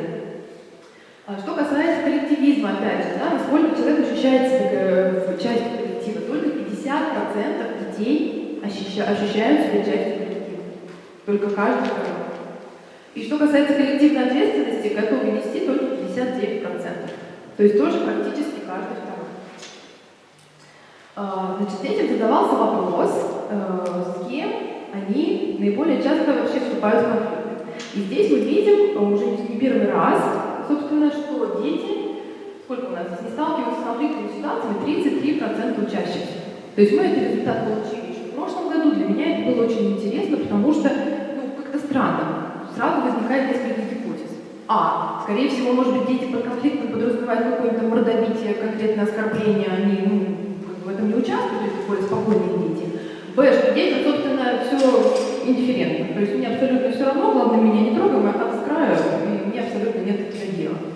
Ну вот, мы решили проверить это. Мы вообще задали ребятам вопрос. Собственно, третья моя гипотеза была, помните, я вам сказала, обратите внимание на терпимость. Детки очень терпимы. То есть меня бьют, я подставляю еще раз, да? Но, как вы помните, уровень терпимости крайне низкий, это не ценность для детей. Соответственно, эти гипотезы мы отвергаем сразу же. Остается либо детям все индифферентно, либо они понимают под конфликтом, либо какие-то сугубо агрессивные действия по отношению к другому. Соответственно, мы задали такой вопрос, что же вы понимаете под конфликтом? Здесь вообще всплыло очень много интересных вещей. Здесь мы поняли, что, собственно, если мы возьмем, 36 и 21%, это сколько получается? 57%. Это даже больше, чем половина. Это просто собственное внутреннее недовольство какой-либо ситуации, когда другая сторона даже не знает о наличии между вами конфликта и просто недоверие человеку. То есть больше половины, как конфликт, это просто некое внутреннее недовольство. О чем это говорит? Первое, это говорит, мы, собственно, посмотрели вот эти вот 33%, те, которые сказали, что они сталкиваются, насколько они представляют себе конфликт. На самом деле у них точно так же распределен конфликт. То есть мы откидываем абсолютно гипотезу по поводу того, что не так воспринимают конфликт те дети, которые говорят, что не сталкиваются с ситуацией. Остается одна гипотеза, что детям абсолютно все индифферентно. Причем, коллеги, вот этот график опасный. Почему? Потому что получается, что 57% носит в себе конфликт, носит в себе агрессию, и более того, оппонент даже не понимает, не знает, что он в конфликте с другим человеком. То есть, когда я открыто проявляю агрессию, по крайней мере, вы знаете, что от меня ожидать.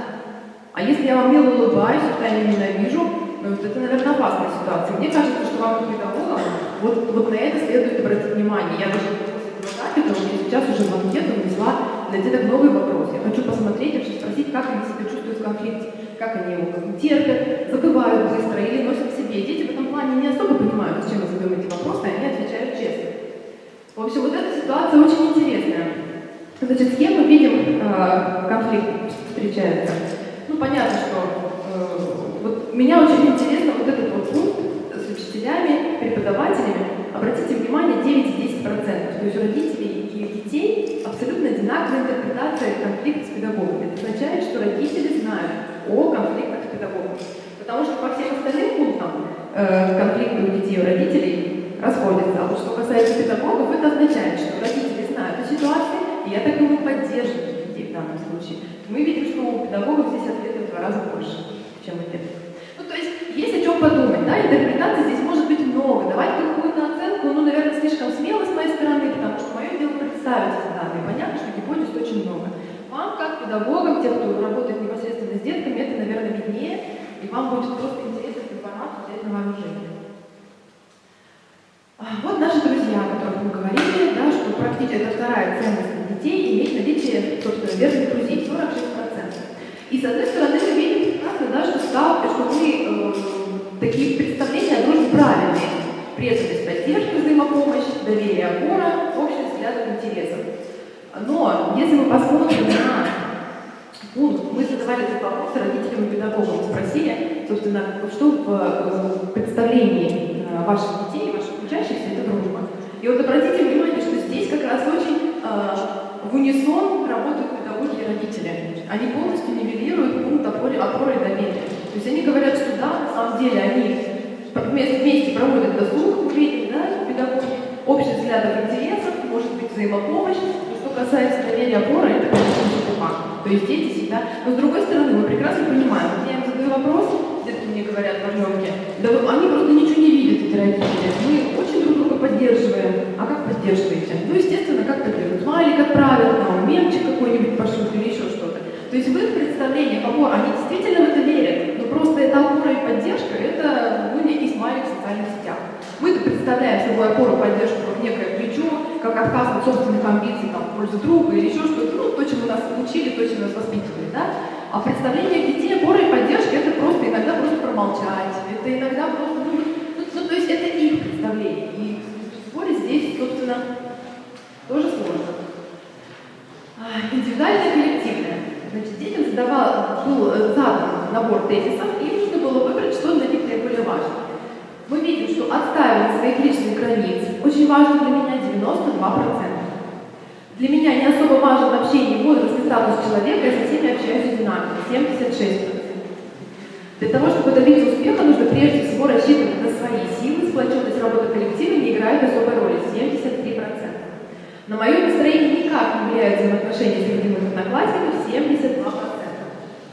Значит, одна девочка возразила мне и говорит, ну что я могу сказать вам? Ну для меня, например, действительно не важен социальный статус того, с кем я общаюсь. Я со всеми общаюсь одинаково. Что, например, с моей подружкой, что с бабкой какой-нибудь старой. Вот она вот эту фразу сказала. Я говорю, вы послушайте только что вы только что сказали. И она, на мое удивление, она покраснела и сказала, вы правы. То есть она не сказала с пожилой женщиной, с бабушкой. То есть она сказала с бабкой и старой. Поэтому в данном случае ребенок действительно понял, принял. Я была шокирована, если честно, таким поведением, потому что мы все понимаем, детям свойствует максимализм, такое неприятие вообще других, а в данном случае она согласилась. Она прекрасно поняла, что это действительно так. Вот это вот очень интересная картинка. Это как раз, что мне хотелось посмотреть. Я поняла, что очень много индивидуального, очень много, даже чрезмерно. И мне все-таки очень интересно, насколько молодежь видит себя частью коллектива, той социальной группы, в которой они находятся. Мы понимаем, что так или иначе мы часть семьи, часть класса, часть какой-то факультативной группы, потом часть рабочего коллектива. И вот если молодежь так себя отождествляет с таким индивидуализмом, то насколько они являются частью коллектива? Значит, молодежи было представлено несколько таких полярных, экономических, я бы сказала, категорий, среди которых нужно было определить, что свойственно мне, что свойственно моему ближайшему окружению, друзьям, подругам, одноклассникам, и что, по их мнению, свойственно молодежи в целом. Какую картину мы здесь получаем? Вот обратите внимание, например, доброжелательность и конфликт. Значит, мне свойственна доброжелательность. Моим друзьям она, но уже намного более меньшей степени. А молодежи в целом свойственна конфликтность. Таких категорий было 7. Я даже не стала все это выносить, коллеги, снимать графики просто идентичны, абсолютно идентичны. Мне свойственно уважение интересов других, молодежи в меньшей степени, вернее, моим близким в меньшей степени свойственно уважение, а молодежи в целом отстаивание своих интересов. Мне свойственно бескорыстие и альтруизм, моим знакомым в меньшей степени, а молодежи в целом эгоизм и личный интерес. Я даже не стала продолжать, потому что просто плодить сущности, графики идентичные. О чем это говорит? Я пыталась изобразить как социолог это так. То есть мы понимаем, что мы так или иначе все социализированы и являемся частью социальной группы. Другой вопрос, насколько мы себя с ней отождествляем сами. То есть мы видим, что человек, и современный, по крайней мере, молодежь, которую мы исследуем, он не просто является частью этой группы, он себя обособил. То есть он себя настолько, да, я понимаю, что я член класса, что я член семьи, но я сам другой, потому что мне свойственно одно, а вам свойственно противоположное. То есть мы видим, что они, по сути дела, да, не причисляются к какой-то социальной группе, но не отождествляются. То есть, да, ближайшее социальное окружение это что-то, а молодежь это что-то вообще от меня далекое. Поэтому, когда мы видим такую картину, мне кажется, можно было дальше больше ничего не показывать, этого слайда, в принципе, достаточно. Когда мы видим, что ребенок видит себя вот так, по отношению вообще к обществу, по отношению к ближайшему окружению, по отношению к друзьям, к педагогам, родителям и прочим, ну, мне кажется, тут уже и так все понятно, с тем работать и куда двигаться. То есть это настолько высокий уровень индивидуализма, сепаратизма, что, наверное, дальше больше уже некуда. Ну, про здоровый образ жизни это уже, наверное, не так, в принципе, интересно по сравнению с такими серьезными традиционными ценностями, да, но опять же, обратите внимание, вы задали вопрос ребятам, что они делают для формирования здорового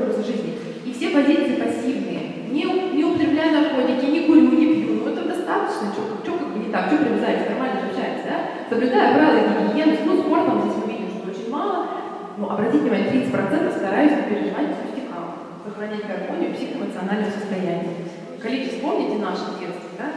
Вот у нас вообще был такой пункт, мы переживали, там, сохраняли свою там, гармонию, там, мама, подожди, не надо там, на меня кричать, я там это медитирую. Ну, то есть вот для нас, конечно, вот эти вещи какие-то, они как будто бы немножко с другой вселенной. То есть вот нам это что-то не из нашего культурного кода, это сугубо западный культурный код, навязанный нам, и наша молодежь его очень хорошо впитывает, и благо есть Инстаграм и прочие вещи, которые все это культивируют. Поэтому, ну, что в здоровом образе жизни все понятно.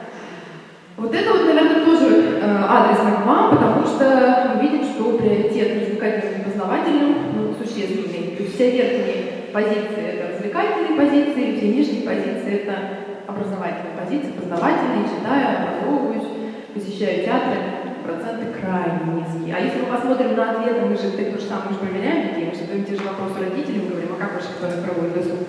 Поверьте, проценты будут еще более низкие, что касается нижней части познавательного. Традиции чтения. Вот здесь тоже интересно. Значит, мы задавали вопросы и родителям, и педагогам, и учащимся. Значит, все любят читать. Мы видим, что 5% в нашей семье любят читать. В детстве родители читают, в семье обсуждают прочитанные книги, родители советуют книги. Ну, очень много дополнительных графиков, которые мы очень много делаем таких вопросов, которые, ну, они называются вопросы фильтры ловушки в социологии, которые нам говорят, насколько вообще правдивы эти ответы. И коллеги, я хочу сказать, нет, это все, конечно, полная ерунда. Мы видим, что 53% учащихся вообще не могут назвать не то что любимую, последнюю прочитанную книгу. Ну, в данном случае, если бы я, например, поменяла вопрос и сделала вопрос не открытым, не сказала вот назовите, а просто бы дала, например, жанры, то, поверьте мне, процент будет намного ниже. Галочки бы понаставили, а в детстве мама читала там слово «Богу» или поставлю рэпс какой-нибудь. Ну, то есть кто-нибудь что-нибудь бы вспомнил. В данном случае, когда открытый ответ, ну, тут действительно надо поднапрячь мозги и подумать, что я читала вообще, читала ли, ну, я затрудняюсь. Ну, и мы видим, где тогда вот все проценты, которые читают, и семья читающая. Более того, мы видим, да, что родители очень часто читают книги, обсуждают дома прочитанные, а здесь мы спросили детей, откуда узнаем о книгах. И тут мы видим, что родители где-то уже далеко не столько, в основном педагоги, да? Но педагоги, скорее всего, это литература школьная, программа школьной литературы. И здесь мы видим, да, что 16%, то есть общих тех, кто назвал что-то, это школьная литература, произведение художественной литературы, зарубежной художественной литературы. Семейные ценности. Вот перейдем к больному. Значит, мы уже говорили по поводу ценностей, что любовь к ближнему, даже не к ближнему, а к противоположному полу является больше ценностью, чем семья. Для учащихся, то есть я буду любить, но семья — это что-то как бы дополнительное. Мы видим, что только 51% учащихся планируют вступить в законный брак и завести ребенка. То есть только каждый второй. Причем я буквально вчера наткнулась на какое-то исследование в Телеграме. Не было там никаких описаний по поводу выборки, по поводу того, кто принимал участие, но тоже как бы молодежь. Ну, коллеги, я хочу сказать, мое исследование — это просто, хотя мне говорят, что ты вечно пессимистически ездишь, и пессимизм распространяешь, все замечательно. Мое исследование просто цветочки. Там уже такие цифры относительно того, что молодежь никуда не хочет, детей не хочет, и вообще хочет, детей спрашивают, там, по-моему, 18 лет, и там заработная плата уже они хотят от 200 тысяч. От 200. Я еще тоже пока не очень хочу. То есть вот, откуда у них такие амбиции? Откуда? Значит, мы видим, что только 51% планируют вступить в законный брак, 26% учащихся к 14 годам вообще не задумывались о создании семьи и вообще не хотят не создавать семью 10% учащихся. То есть, ну, как бы цифры такие не очень хорошие. Среди тех учащихся, которые сказали, что хотят вступить в законный брак, только 16% обозначили детей как значимую семейную ценность. То есть, как по-моему, следующий будет слайд, где мы поговорили, да, о значимых семейных ценностях. То есть, среди даже тех, кто хочет вступить в брак и иметь детей, дети для них ценность только 16%. Это что касается учащихся. И что касается молодежи, опять же, то есть среди той молодежи, которая говорит, что хочет вступить в брак или уже в браке, только 66% обозначили важную ценность наличия детей в семье. То есть не хотим иметь детей, рожать не будем. Вот, собственно, эти значимые семейные ценности. Мы видим, что первые позиции — это забота друг о друге, доверие, любовь. Ну, такие стандартные, клишированные, слава богу, что они все-таки еще на первых позициях. Но обратите внимание сразу, что идет после них. По сути дела, любовь уважение личных границ каждого члена семьи одинаково. То есть вот эта вот индивидуалистическая концепция, она распространяется, по сути дела, и здесь. То есть зачем семья отличается от коллектива? Ну, тем же самым. Прежде всего, уважайте свои границы. То есть уважение личных границ каждого члена семьи, эмоционально-психологический комфорт достаточно высокий процент. И обратите внимание на низкий процент помощи родителям старшему поколению, где-то внизу. Общение с близкими родственниками, семейные праздники, дети, вообще 11%. Преемственность поколений, передача опыта, 9%. То есть что мы здесь видим? Мы видим, что помогать ближнему я не хочу, общение с семьей для меня не особо интересно. Для меня важно, чтобы меня любили, доверяли и чтобы соблюдали мои личные границы. У меня студентка, девочка одна, значит, они как-то между парами на переменке, значит, общаются, ну, как уже студент, уже выпускница, уже 20, 22, 23 года. И вот они, значит, она рассказывает своей подружке. И ты представляешь, я человек рассказывает. И вот, говорит, беда. Мы, говорит, сняли студию. Мы, говорит, сняли студию. Она говорит, ну классно, а что не так? Ну, ты понимаешь, это студия, личное пространство. А что делать? Ну, то есть вот они в таком возрасте, вот я, не знаю, я вспоминаю себя, да, она хотела 24/7 быть вместе, не отвлекаться так, чтобы а тут надо личное пространство. То есть для них это очень важно. И вот это, наверное, очень такие серьезные вещи. Брак и дети. Ну, про детей мы уже тоже сказали. Возраст мы видим, что постепенно уже переваливает, если раньше 18-25 был приоритет, то сейчас мы уже видим, что 26-30 постепенно набирает обороты. Значит, по поводу того, что по поводу детей, значит, не планируют совсем иметь детей 17% учащихся и 8% молодежи. Но здесь мы, конечно, видим, что чем старше становится молодежь, тем все-таки мы больше приобретаем желание иметь детей. Слава Богу, хоть такая тенденция сохраняется. Представления о семейных ценностях у детей и родителей, конечно, различны. Мы видим, что для детей в приоритете уважение личных границ каждого члена семьи, эмоционально-психологический комфорт. А для родителей, конечно, мы видим, что прежде всего это помощь родителям старшего поколения, общение с близкими. Но что удивительно, коллеги, что по сути дела и родители, и дети, даже не удивительно, что дети, удивительно, что родители, так негативно относятся к детям, ну, собственно, к своим потенциальным внукам, и к преемственности поколений, бабушкам. То есть сами родители не считают, что это важные семейные ценности. Если родители не считают, что это важно, что мы ждем от детей? То есть мы, по сути дела, детям говорим о том, что как это так, ругаем за семью, что за непонятные ваши наклонности, да?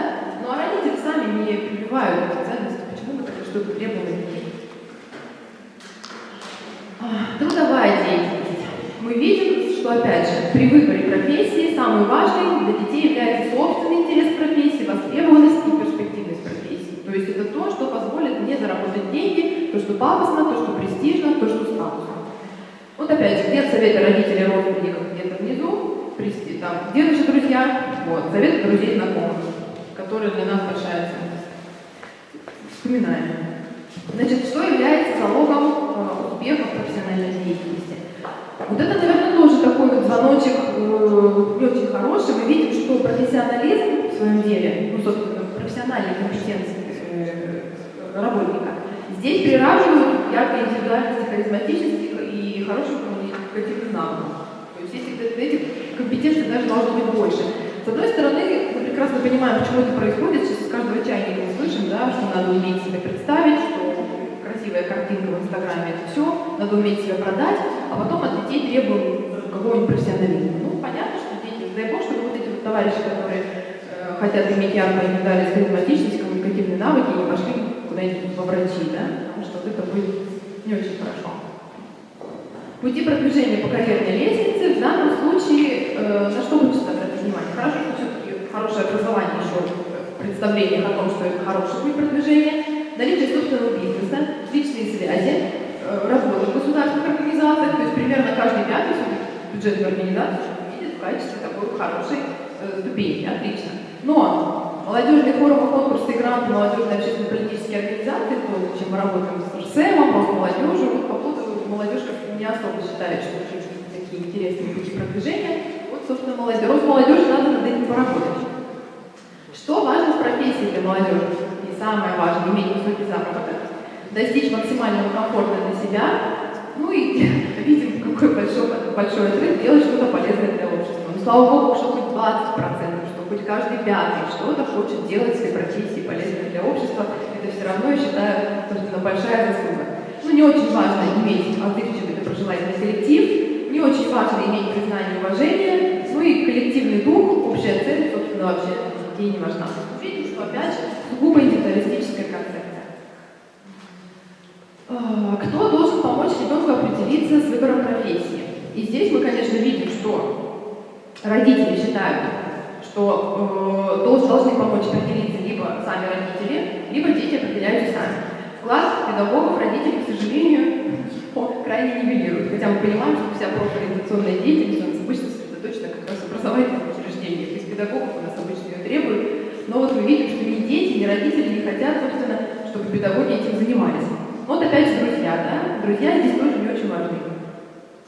А что касается повторения профессионального пути своих родителей, то только 17% учащихся хотят пойти по стопам родителей. Но при этом, собственно, и только 10%, прошу прощения, это дизайнеры накосячили, то 10% должно быть поменьше. То есть родители еще в меньшей степени хотят, чтобы дети повторили их профессиональный путь. Родители не хотят, чтобы дети шли по их стопам. Поэтому этот вопрос тоже опять задавать вопросы детям смысл, когда родители каждый день говорят о том, что это плохо, это не есть хорошо, и профессию я свою ругаю. Ну, собственно, основные выводы.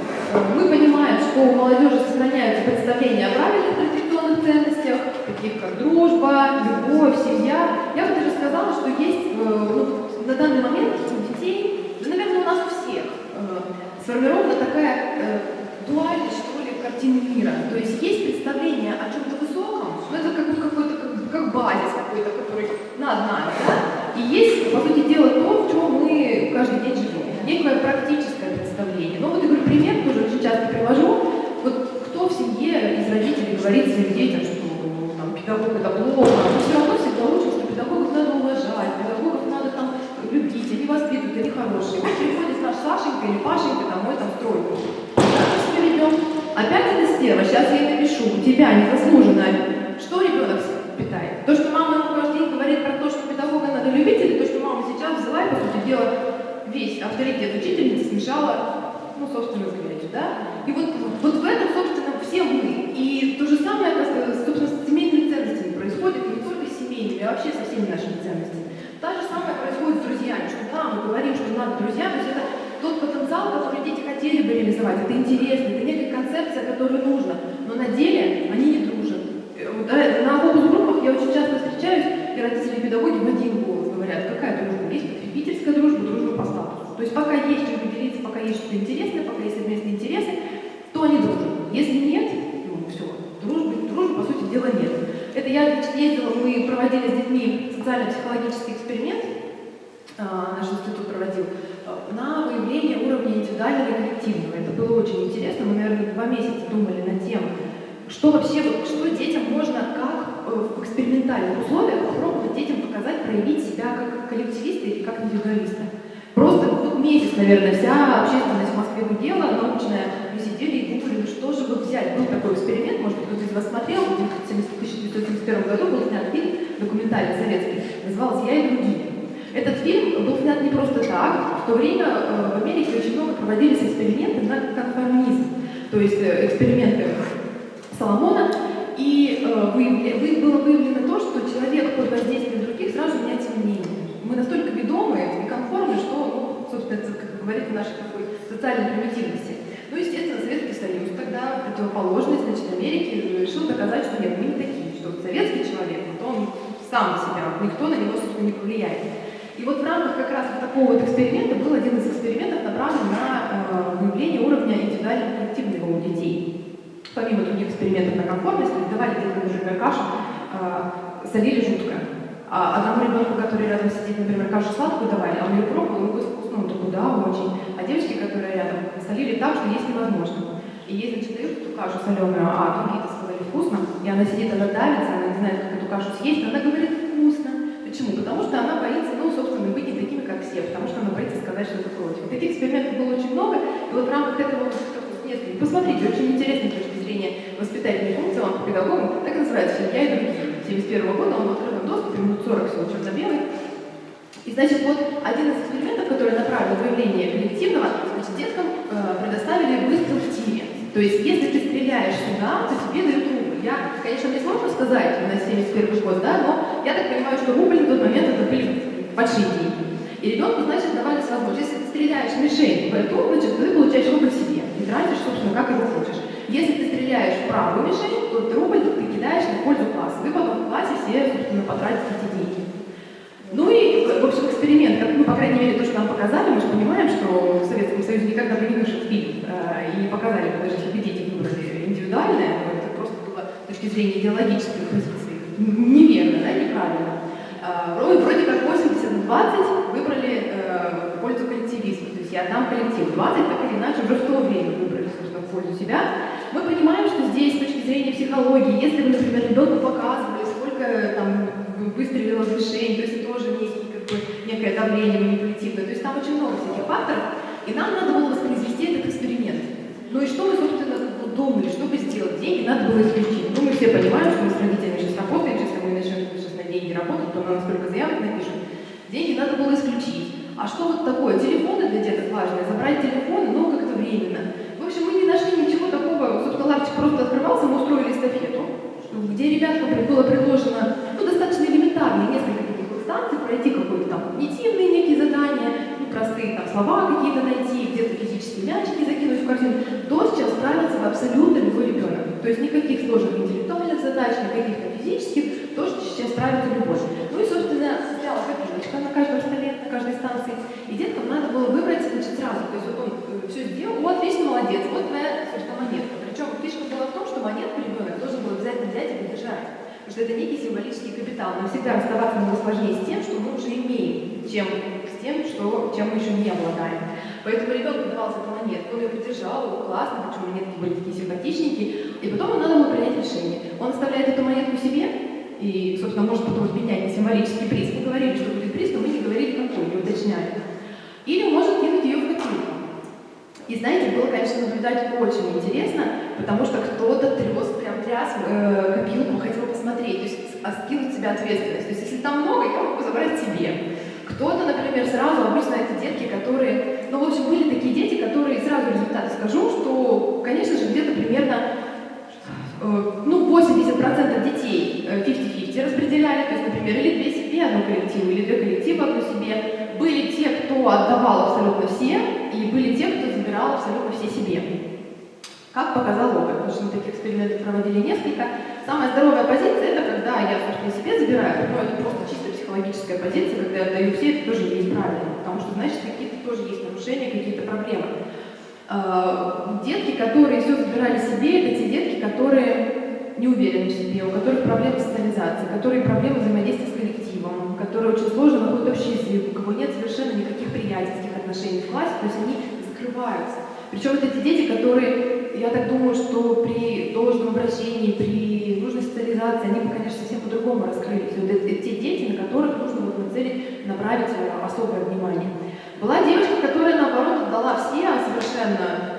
Ну вот мы тоже подумали, что как-то не очень все хорошо, потому что ей, наоборот, очень хотелось быть социально ожидаемой. Ей очень хотелось, чтобы все видели, что она отдала. То есть она не просто отдала и забыла, а она всем об этом рассказала, что я все. То есть это тоже другая сторона. То есть когда берет человек себе, он тоже акцентирует внимание, кто сам этого не понимает, потому что не хватает вашего внимания. Обратите на меня внимание, педагоги, учителя. И то же самое, что когда ребенок отдает все. То есть это либо крайне такой степени альтруизма, когда у ребенка есть все, ему абсолютно, да забирайте вообще. Но такое было крайне редко, обычно это вот какие-то проблемы либо в одну, либо в другую сторону. Ну а в целом здоровая позиция в том, что дети берут часть себе, берут часть другим. И после этого с детками проводили интервью. И интервьюировали, то есть я каждому задавала, почему ты поступил так или иначе, изменил ли бы ты свое мнение, если бы ты, например, знал, какой приз. Ну и многие, конечно, сказали, что а какой приз, то есть сразу же спрашивали, потому что, то есть если бы было что-то такое, ожидания были разные. Кто-то сказал, ой, да что вы там нам предложите, как обычно, там конфетку, шоколадку, а кто-то там путевку на Гоа, там или еще что-то, ну так думаешь, интересно, откуда такие вообще амбиции у детей, там, а там пятиклассники принимали участие. Ну, то есть, в целом, если бы приз был другой, то дети бы, конечно, концепцию свою коллективистскую быстро бы поменяли. То есть они просто понимали, ну, что ну, можно, в принципе, отдать. То есть уровень индивидуализма, почему я этому рассказываю, что все-таки он очень высокий сейчас у детей по абсолютно всем позициям. И я везде вижу вот эту вот дуальность. То есть мы, с одной стороны, живем какими-то красивыми картинками представлений о прекрасном, а действуем мы, конечно, все-таки очень практически, прагматически, я бы даже так сказала. Мы видим, что, исходя из исследований, что во всех сферах жизни молодежи важную роль играют материальные ценности. Мы видим уровень индивидуализма высокий, но это я уже сказала, и я так думаю, что вот как раз, помните вот этот вот график, где я есть один обобщенный, да, есть некий мой рядом окружение, и есть некая молодежь. Вот мне кажется, вот это вот и объясняет вот эту вот позицию скептическую по отношению вот к этой гражданской позиции. Я ничего не хочу, не трогайте меня, какие общественные организации, зачем они мне? То есть вы, молодежь, вы вообще что-то другое, там, отличное от меня, зачем мне принимать в этом участие? И вот, собственно, мы будем сколько угодно работать на патриотическую позицию, рассказывать, создавать новые движения и прочее. Это не работает ровно до тех пор, пока люди, молодежь не осознает и вообще не поменяет вот свое отношение с такой сугубо индивидуалистической позиции на, по крайней мере, желание брать вот эту красную жирную рамку, по крайней мере, хотя бы со своих ближайших социальных групп. Был вопрос, вот здесь вот я его не вынесла, на кого вы можете рассчитывать в этой жизни, в трудной ситуации. И, по-моему, около что-то 75% учащихся, обратите внимание, молодежь 14-18 лет, они рассчитывают только на себя. Ну что, я понимаю, когда тебе 19-35, когда ты встал уже на ноги, естественно, рассчитывать на кого-то, но это уже глупо. Но когда тебе 14-18, когда ты полностью на иждивении и живешь на родительские деньги, как ты можешь рассчитывать сам на себя? То есть вот она, пожалуйста, точно такая же индивидуалистическая концепция, только уже в семейных масштабах. И мы понимаем, что с возрастом эта тенденция возрастает, но в принципе это понятно, что она с возрастом возрастает. И были еще вопросы по поводу доверия. И мы видим, что не доверяют детям, ни родителям, ни педагогам вообще настолько крайне низкий уровень доверия. Родителям также дети ничего не доверяют. И более того, я почему говорю про друзей, что это такая, в общем, фантомное представление дружбы. И друзьям не доверяют. То есть там был график, какие темы, кому вы можете доверить. Очень много вопросов, которые сюда не вынесены. И одноклассникам там вообще и педагогам это по 2-3%, то есть это совсем низко. Родителям около 50-60. Ну то есть представьте, 50-60% только могут что-то родителям доверить. Друзьям что-то было около 40 или 30. То есть ну, что это за дружба, когда уровень доверия такой? О чем вы, собственно, разговариваете? И мы вот во время одного эксперимента, я с детками, значит, у меня сидели, я говорю, скажите, пожалуйста, для вас друзья и приятели это одно и то же? Нет. А в чем разница? Ну как? Ну не знаю, доверие, там, дружба, все дела. Давайте прям так. Я говорю, давайте я персонализирую, прям с вами на доске написала друзья и приятели. Я говорю, что относится к друзьям? Ну, прежде всего, доверие. Да, ну вот как то, что вот они любят. Доверие, взаимопомощь, поддержка. А еще что? Ну, общие интересы, да, давайте. А что у приятелей, что у, собственно, одноклассников? Ну, наверное, общие интересы. Я говорю, ребята, если мы, говорю, уберем у вас из друзей общие интересы, они говорят, а что надо с ними делать? Ну, то есть, ну, вам остается доверие и там взаимопомощь? Нет. И они сами поняли, что действительно что-то какая-то не сувяточка, да, что ну, не клеится логически. То есть, с одной стороны, да, друзья, это что-то близкое, родное, дорогое. Приятели — это что-то такое поржать. Но когда на деле, поржать оказывается со всеми. То есть, ну, они сами, по сути дела, на конкретных примерах все об этом говорят. Ну и мы понимаем, что, конечно же, все вот эти установки не могут повлиять на трансформацию семейных ценностей. Мы видим, что ну, семья совершенно сейчас в приоритете, как бы мы не старались, не трудились, да, ну просто ее сейчас никто не рекламирует. Мы все видим, что картинка успешной там бизнес-вумен, бизнесмена и прочее, но семья где-то там за кадром остается. Поэтому, конечно же, мы особенно советуем, особенно Росмолодежи, обратить внимание на направление семейной политики, потому что ну, это просто беда. В профессиональной сфере, как я уже сказала, харизматичными, хорошими коммуникативными навыками становится необходимо. Это неплохо. Конечно, замечательно, что когда человек умеет себя преподнести, когда человек умеет себя представить. Это замечательно, когда человек может выстроить какую-то хорошую, грамотную коммуникацию. Но когда человек при этом не имеет никаких профессиональных навыков, но все мы понимаем, что у них картинка какая, блогеры, да? Я вот снял попу там свою на фоне Кремля, замечательно, у меня на троих били белое яйцо, там выложил в Инстаграм, все, у меня 1 миллион подписчиков, я популярен, я богат, и, собственно, мне больше делать ничего не надо, зачем какое-то образование и прочее. Мы же сами понимаем, что это хайп, что это, собственно, через пару лет все это пройдет, а чем дети будут заниматься? А если в головах останется такое представление, ну, о такой легкой добыче денег и, собственно, отсутствие профессионализма, это тоже беда. Ну и познавательный интерес. Мы с вами видели, да, что молодежь вообще не уделяет внимания познанию, что читает она мало. Если читают, то... Ну вот я пока сидела в Орленке на переменке, пока они болтали, вот они вот все общаются, ой, я читаю, я захлеб читаю. Вот они все читают эти книжки по психологии. Ну вот, не знаю, вы, наверное, тоже как педагоги с этим сталкиваетесь, вы, наверное, об этом слышите. Ну, в общем, познавательный уровень у детей очень низкий, и не особо они стремятся его повысить. Коллеги, на этом, наверное, все, потому что, еще раз повторюсь, очень большое масштабное исследование, вынести сюда все результаты практически невозможно. Может быть, у вас есть какие-то вопросы, я с удовольствием на них отвечу, которые не вошли сюда, но у вас какое-то сформировалось мнение о чем-то.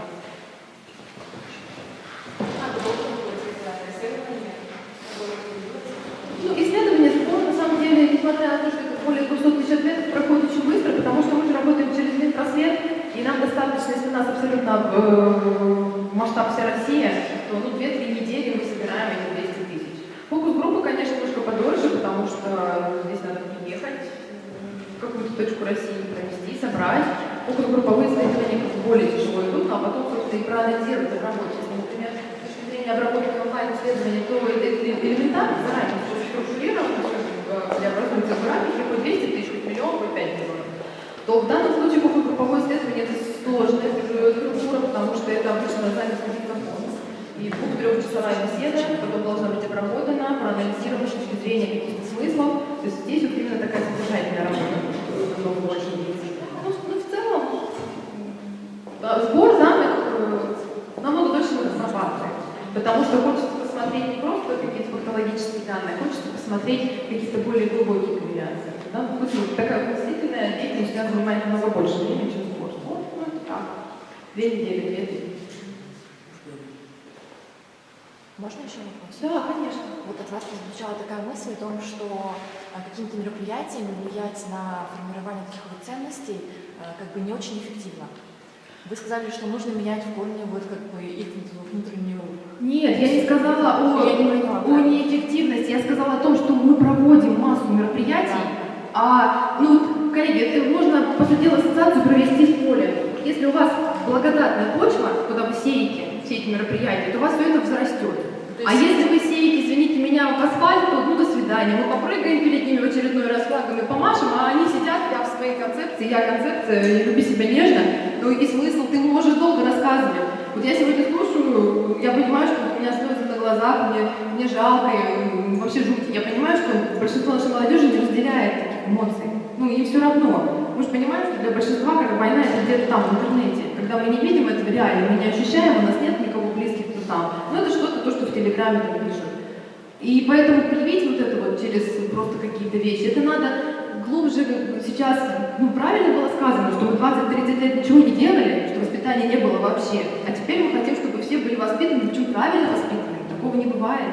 И сейчас надо работать, наверное, мы сейчас пытаемся, мы работаем качественно, да, а надо работать, наверное, вглубь, вернее, количественно. Мы пытаемся охватить на территорию большим количеством мероприятий, а надо менять само мировоззрение, надо вообще ценности фундамент.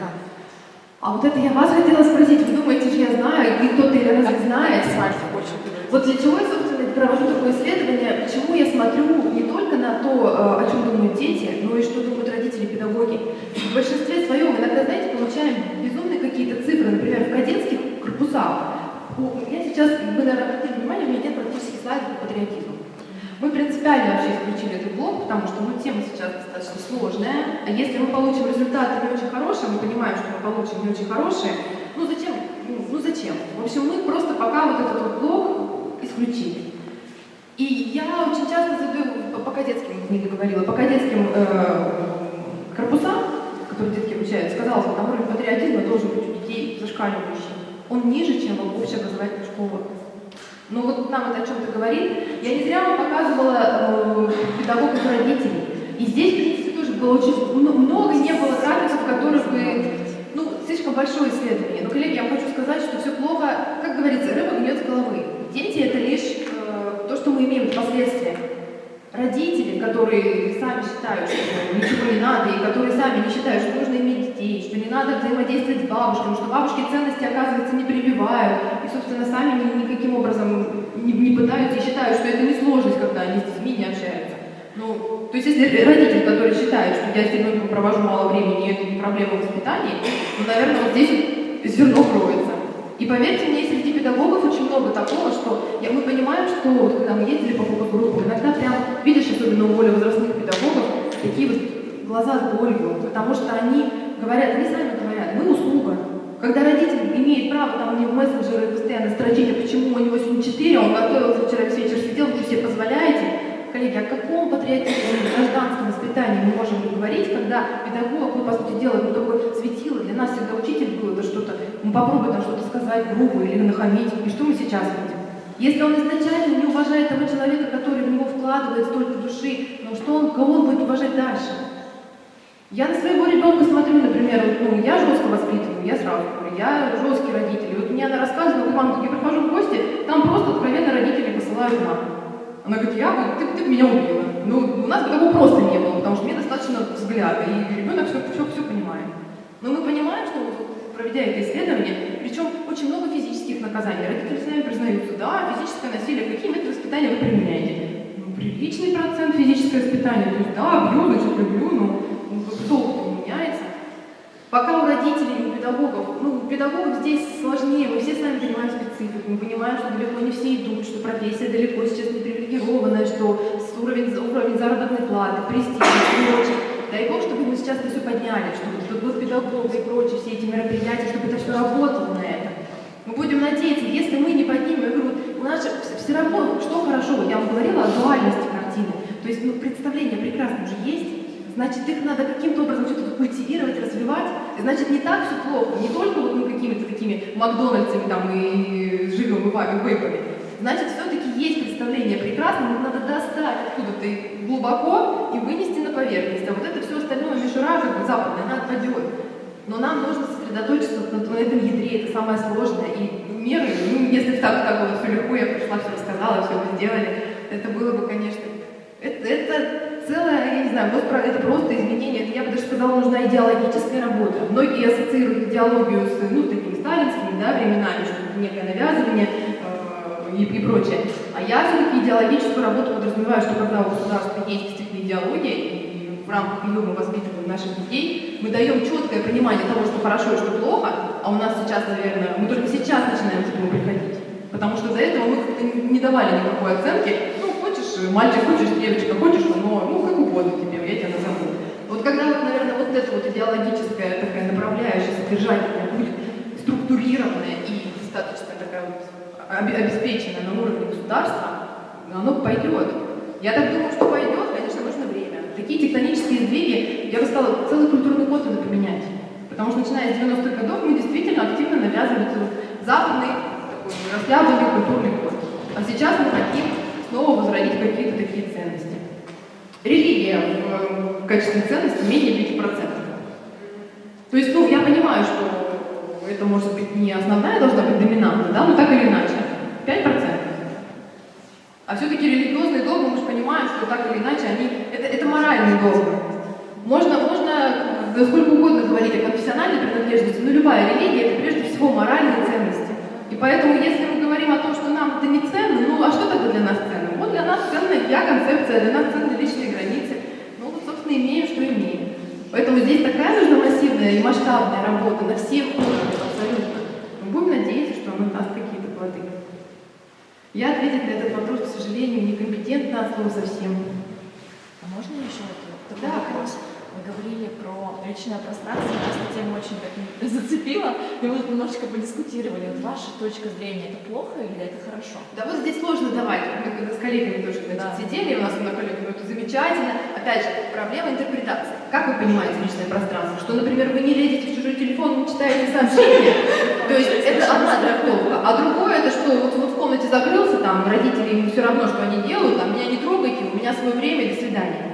Как интерпретировать? Вот опять же, здесь должна быть золотая середина. С точки зрения личных пространств, это замечательно, это всегда должно быть какая-то гармония, но если это в семейных ценностях становится на первое место, То есть нам не важно, что рядом близкий человек, для меня не важна забота, для меня не важна любовь и прочее, для меня главное, что ты, извини, я в студию теперь с тобой жить не могу, посиди в туалете, мне нужно 3 часа от тебя отдохнуть.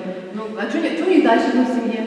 Ну вот у тебя ребенок родится, он громко орет, сиди у соседей, да, пожалуйста. Ну, то есть много можно такого.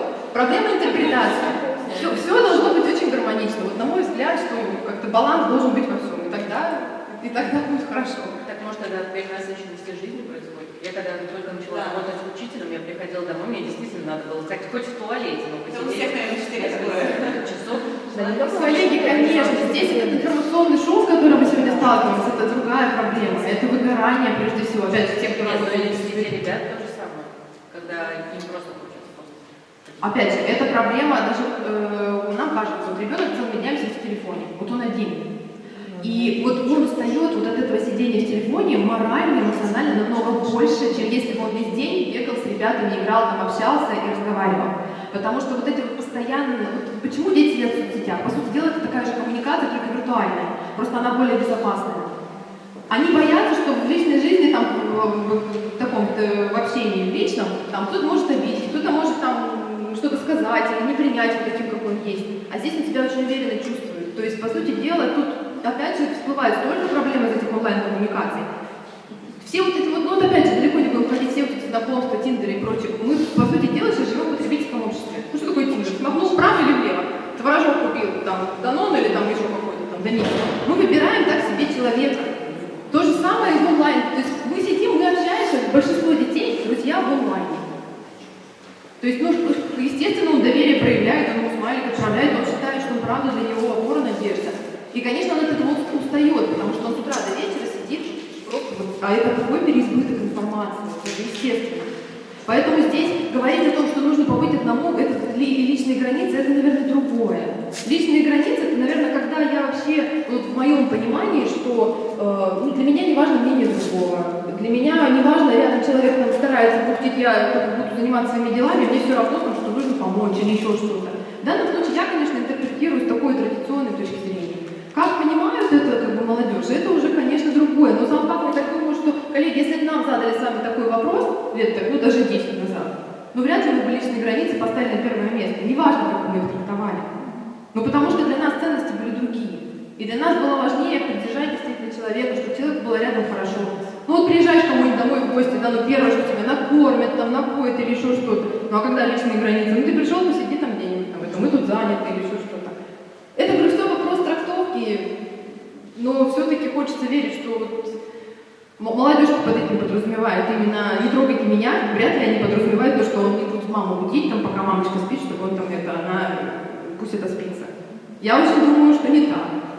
Только все в одну сторону. По крайней мере, на фокус-групповых исследованиях это было так. То есть никто никогда не говорил про то, что там дети не хотят там родителей тревожить. Все говорили только вот обо мне. Я в центре всего. Но это мы наблюдаем, эгоцентричность. Поэтому сложно. Да, у нас одна из феминизмов, то, что одна немножко расстроена даже. Ну, коллеги, я когда выступала, я все-таки всегда хочется очень заканчивать на оптимистической ноте. Мы, значит, как говорят, знает, да, значит вооружен. Мы владеем этим знанием, владеем информацией, мы понимаем, в каком направлении работать. По крайней мере, мы понимаем, что дети действительно сейчас не конфликты, но они держат эти конфликты в себе. Причем просто для меня это было, действительно откровение, что ребенок просто спор с кем-то там, недовольство, мне не понравилось, как ты оделся, я уже с тобой конфликтую, мама родная. Но так, если он подходит ко мне с кулаками, я не знаю, как принять позицию, да, я ожидаю от него что-то, а когда я не знаю, что человек. Вот вы сидите, например, да, меня тайно ненавидите, я понятия не имею, я сижу такая довольная, вам рассказываю, там, аудитория хорошая, а вы все сидите и там держите ножи. Это же страшно, я-то не знаю, я стою, улыбаюсь. Поэтому в данном случае вот это для меня, вот этот вот протестный, скрытый такой вот агрессивный потенциал в детях, вот это для меня такой вот очень негативный фактор.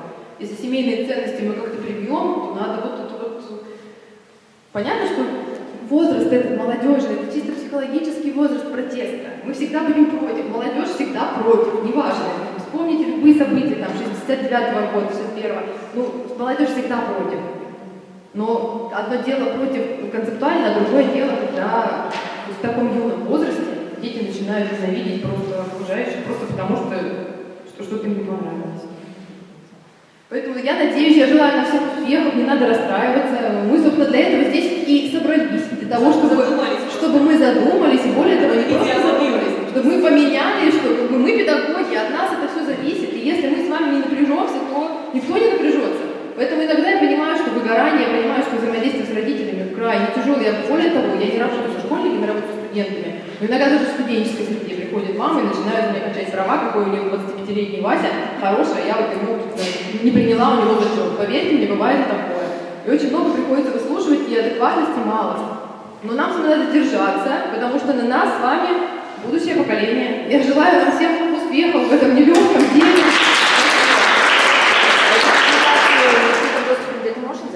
Эта презентация доступна на сайте Института воспитания, вы можете перейти по ссылке, там есть и другие исследования, будет мониторинг, эта презентация, собственно, спасибо. Все у нас. Собственно, коллеги, если у вас есть желание и возможность, то было бы, наверное, интересно, я смотрю, вы здесь разбиты по группам, и вот какие мы сегодня увидели из этой презентации проблемные места. Мы увидели, что духовно-нравственное воспитание страдает, да, просто беда семейная, я вообще молчу, тоже страдает, трудовые проблемы, ну, наверное, патриотические я пока вообще не стала здесь поднимать, но оно, наверное, тоже не очень хорошее, гражданское патриотическое, ну и плюс познавательное. И вот мы понимаем с вами, что так или иначе основными акторами формирования ценностей это все-таки родители и педагоги. Ну, как бы мы ни говорили, что они смотрят блогеров и прочее, это все очень важно, но вот то, что делает мама с папой, и то, как ведет себя педагог, это, наверное, все-таки определяющее. Послушать можно блогеров сколько угодно, но конкретный пример, он будет всегда более наглядным. И мне бы очень хотелось предложить вам порефлексировать вот на предмет как раз этих проблемных категорий, в каких направлениях вообще можно, вот вы меня спрашивали, что делать. А вот я переадресую этот вопрос к вам. То есть мы понимаем, что есть два направления. Есть работа с родителями, есть работа с педагогами. То есть, какие векторы можно задать? Что могут родители делать в качестве примера, например, по всем вот этим направляющим, чтобы дети на них смотря, повторяли и какие-то ценности у них трансформировались? Какую работу родители могут вести, например, с детьми? Совместную, чтобы не просто повторила родитель один, ребенок на тебя посмотрел и сделал так же, а ты ребенка привлекал к этому. Или, может быть, что-то делегировать непосредственно ребенку. То есть, например, такое же трудовое воспитание, да, вот мы видим, что работать не хотят, мы сейчас прям огромный блок включили по трудовому воспитанию, новый мониторинг, который вот сейчас будет осенью. Прям очень много вопросов задаем по труду, потому что понимаем, что очень проваливается это воспитание. То есть делегировать ребенку какие-то полномочия конкретные, чтобы он знал, что ты его обязан, что он должен делать. То же самое по тем же направлениям может работать педагог. То есть одно дело своим примером показать, ну опять же, не будем далеко ходить, да, тот же СМЭМ. Вот педагог говорит, для многих детей это как бы, ну не очень красиво, потому что педагог это что-то статное, красивое, в белой блузочке, в черной юбочке, всегда ухоженно, прибрано, да, вот как бы есть за кем тянуться. Это пример, собственно. Или, например, какая-то работа и взаимодействие непосредственно педагога со школьниками, когда они что-то делают вместе, у ребенка, собственно, меняют ценности. Либо, наоборот, педагог делегирует что-то ребенку, что ребенок должен сделать сам.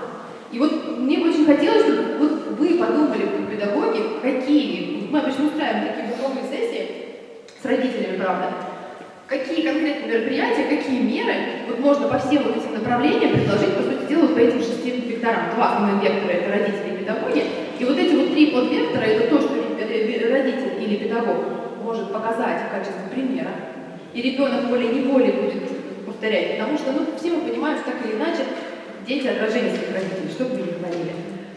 Что ребенок должен делать с семьей, потому что ведь это тоже важно. Вот родители не уделяют внимания тому, что они мало проводят времени, они не считают, что это сложно, что это как-то влияет на ценности. Коллеги, это более чем влияет. Если родители совершенно никак их нет, примера нет, взаимодействия нет, с кого брать пример?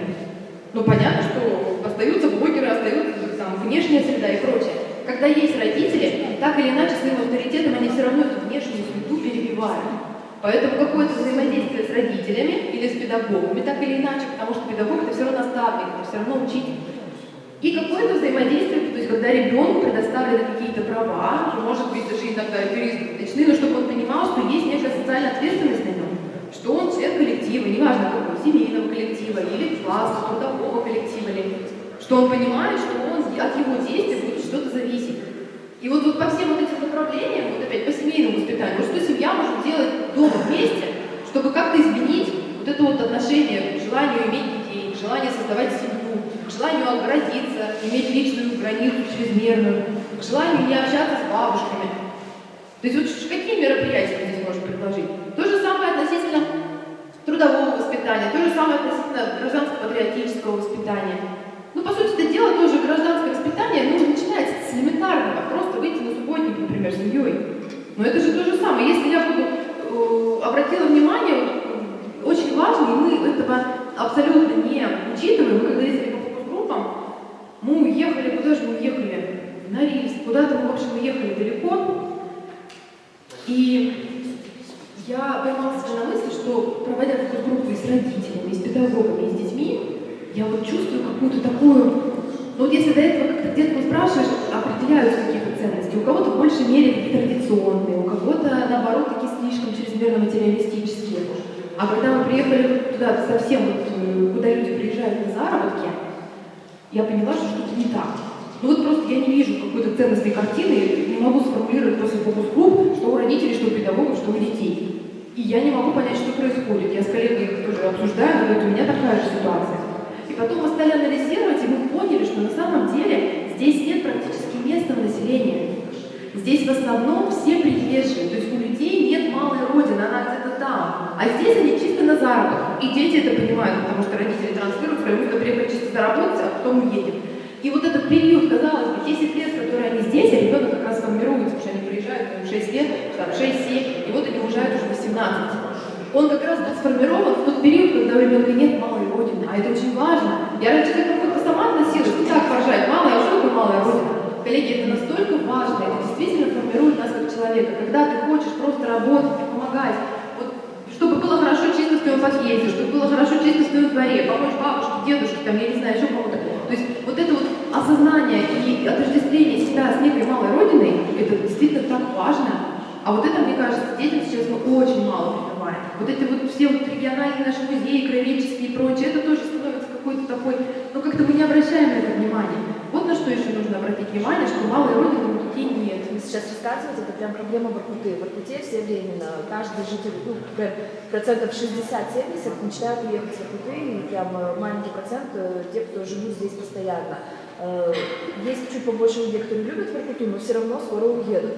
И вот эта вот проблема, прям, я работаю с детьми, и даже со взрослыми, я это вижу, я не знаю, как это менять, и правда очень сложно прививать какие-то другие ценности, любовь к городу и уважение вообще к чему-либо, когда люди... Ну, когда человек не хочет здесь оставаться, ну, представьте, вы придете куда-нибудь там занять какое-то помещение на один день, ну, вряд ли вы там будете его облагораживать для себя, потому что вы знаете, что завтра уйдете. Даже когда я говорю, пусть вы временно здесь, но вы временно здесь на десятилетия, вы еще 10-20 лет будете здесь, ну, почему такое отношение? А вот, видимо, это как-то подсознательно, когда так или иначе мы как-то связаны вот с тем местом, где мы хотим развиваться, где дальше хотим и потомство свое приносить, то, вот, видимо, оно как-то по-другому и сознание, вот эта вот гражданская позиция работает. А если нет, то вот мы какие-то такие временные, болтаемся где-то, но у временного какая может быть позиция? И ценностная картина абсолютно отсутствует, она даже не то, что складывается, ее просто нет. То есть вот задаешь какой-то вопрос в лоб, неважно, дай такой негативный, это тоже ответ. А здесь просто я не знаю. И удивительно, что и педагоги, и родители мне точно такие же ответы давали. И вот это было страшно, потому что и педагоги тоже, конечно, были все в основном приезжие, то есть местного населения здесь, я понимаю, на таких группах не было. Ну вот, то есть вот это тот, мы выяснили в исследовании, что это тот момент, на который мы вообще не обращали внимания. Вот вы говорите, как это приводить, да? Вот казалось бы, такое вот вылезло, откуда? У меня бы сроду мысли не пришло, я посмотрела на графики, посмотрела. А здесь вот именно при разговоре вот именно выяснилось, что когда люди не отождествляют себя со своим местом, собственные ценности все точно такие же. То есть вот это вот надо в детях развивать, это тоже одно из направлений. Понятно, что педагогам, например, говорить о семейных ценностях тоже нужно, но мы сейчас понимаем, что дети, наверное, не очень это принимают, потому что у большинства детей сейчас такое представление, что вы меня, пожалуйста, научите, а воспитывать меня будут родители. Ну, как бы я с таким сталкивалась.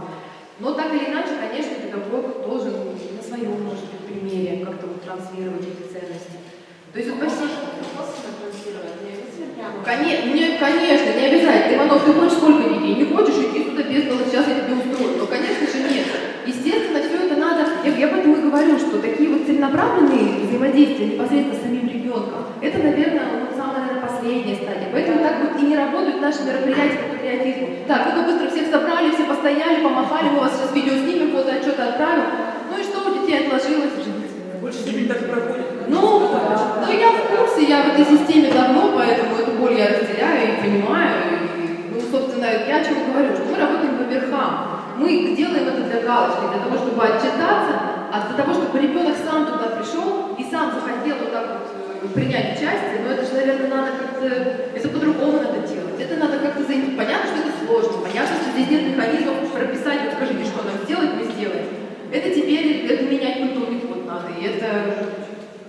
Ответов здесь нет. Но то, что косвенно, конечно, когда педагог как-то отвлеченно об этом говорит. Но видите, гражданская позиция для детей педагога не важна. То есть, ну не важно, чем я буду туда, хотя вот это вот удивительно, да? Вот если раньше нам было очень важно, чем занимается педагог, как он вообще себя позиционирует, что он делает.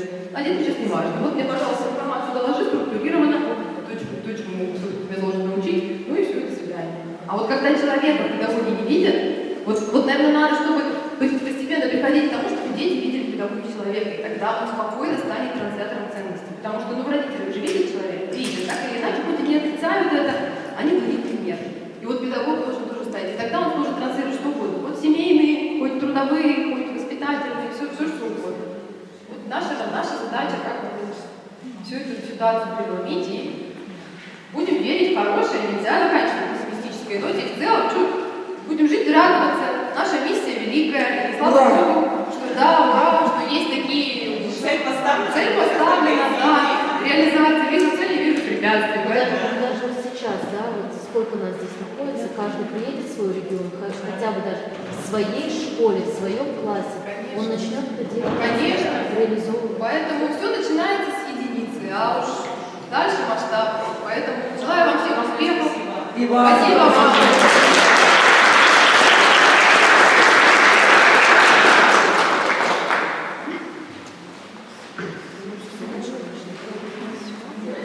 Спасибо большое, Дарья Александровна. Я приглашаю сюда Екатерину Васильевну Кирилюк, это старший методист нашего центра, которая с вами поговорит о киноуроках. Спасибо. Здравствуйте, коллеги.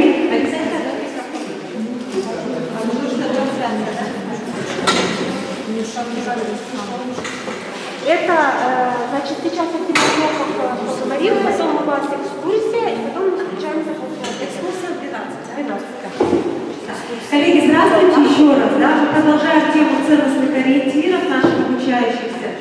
И я бы хотела поговорить о реализации проекта «Киноуроки». И прежде чем мы начнем разговор, хотелось бы узнать, да, вы что-то знаете о данном проекте? Кто первый раз слышит? Молодцы. Хорошо. Ага.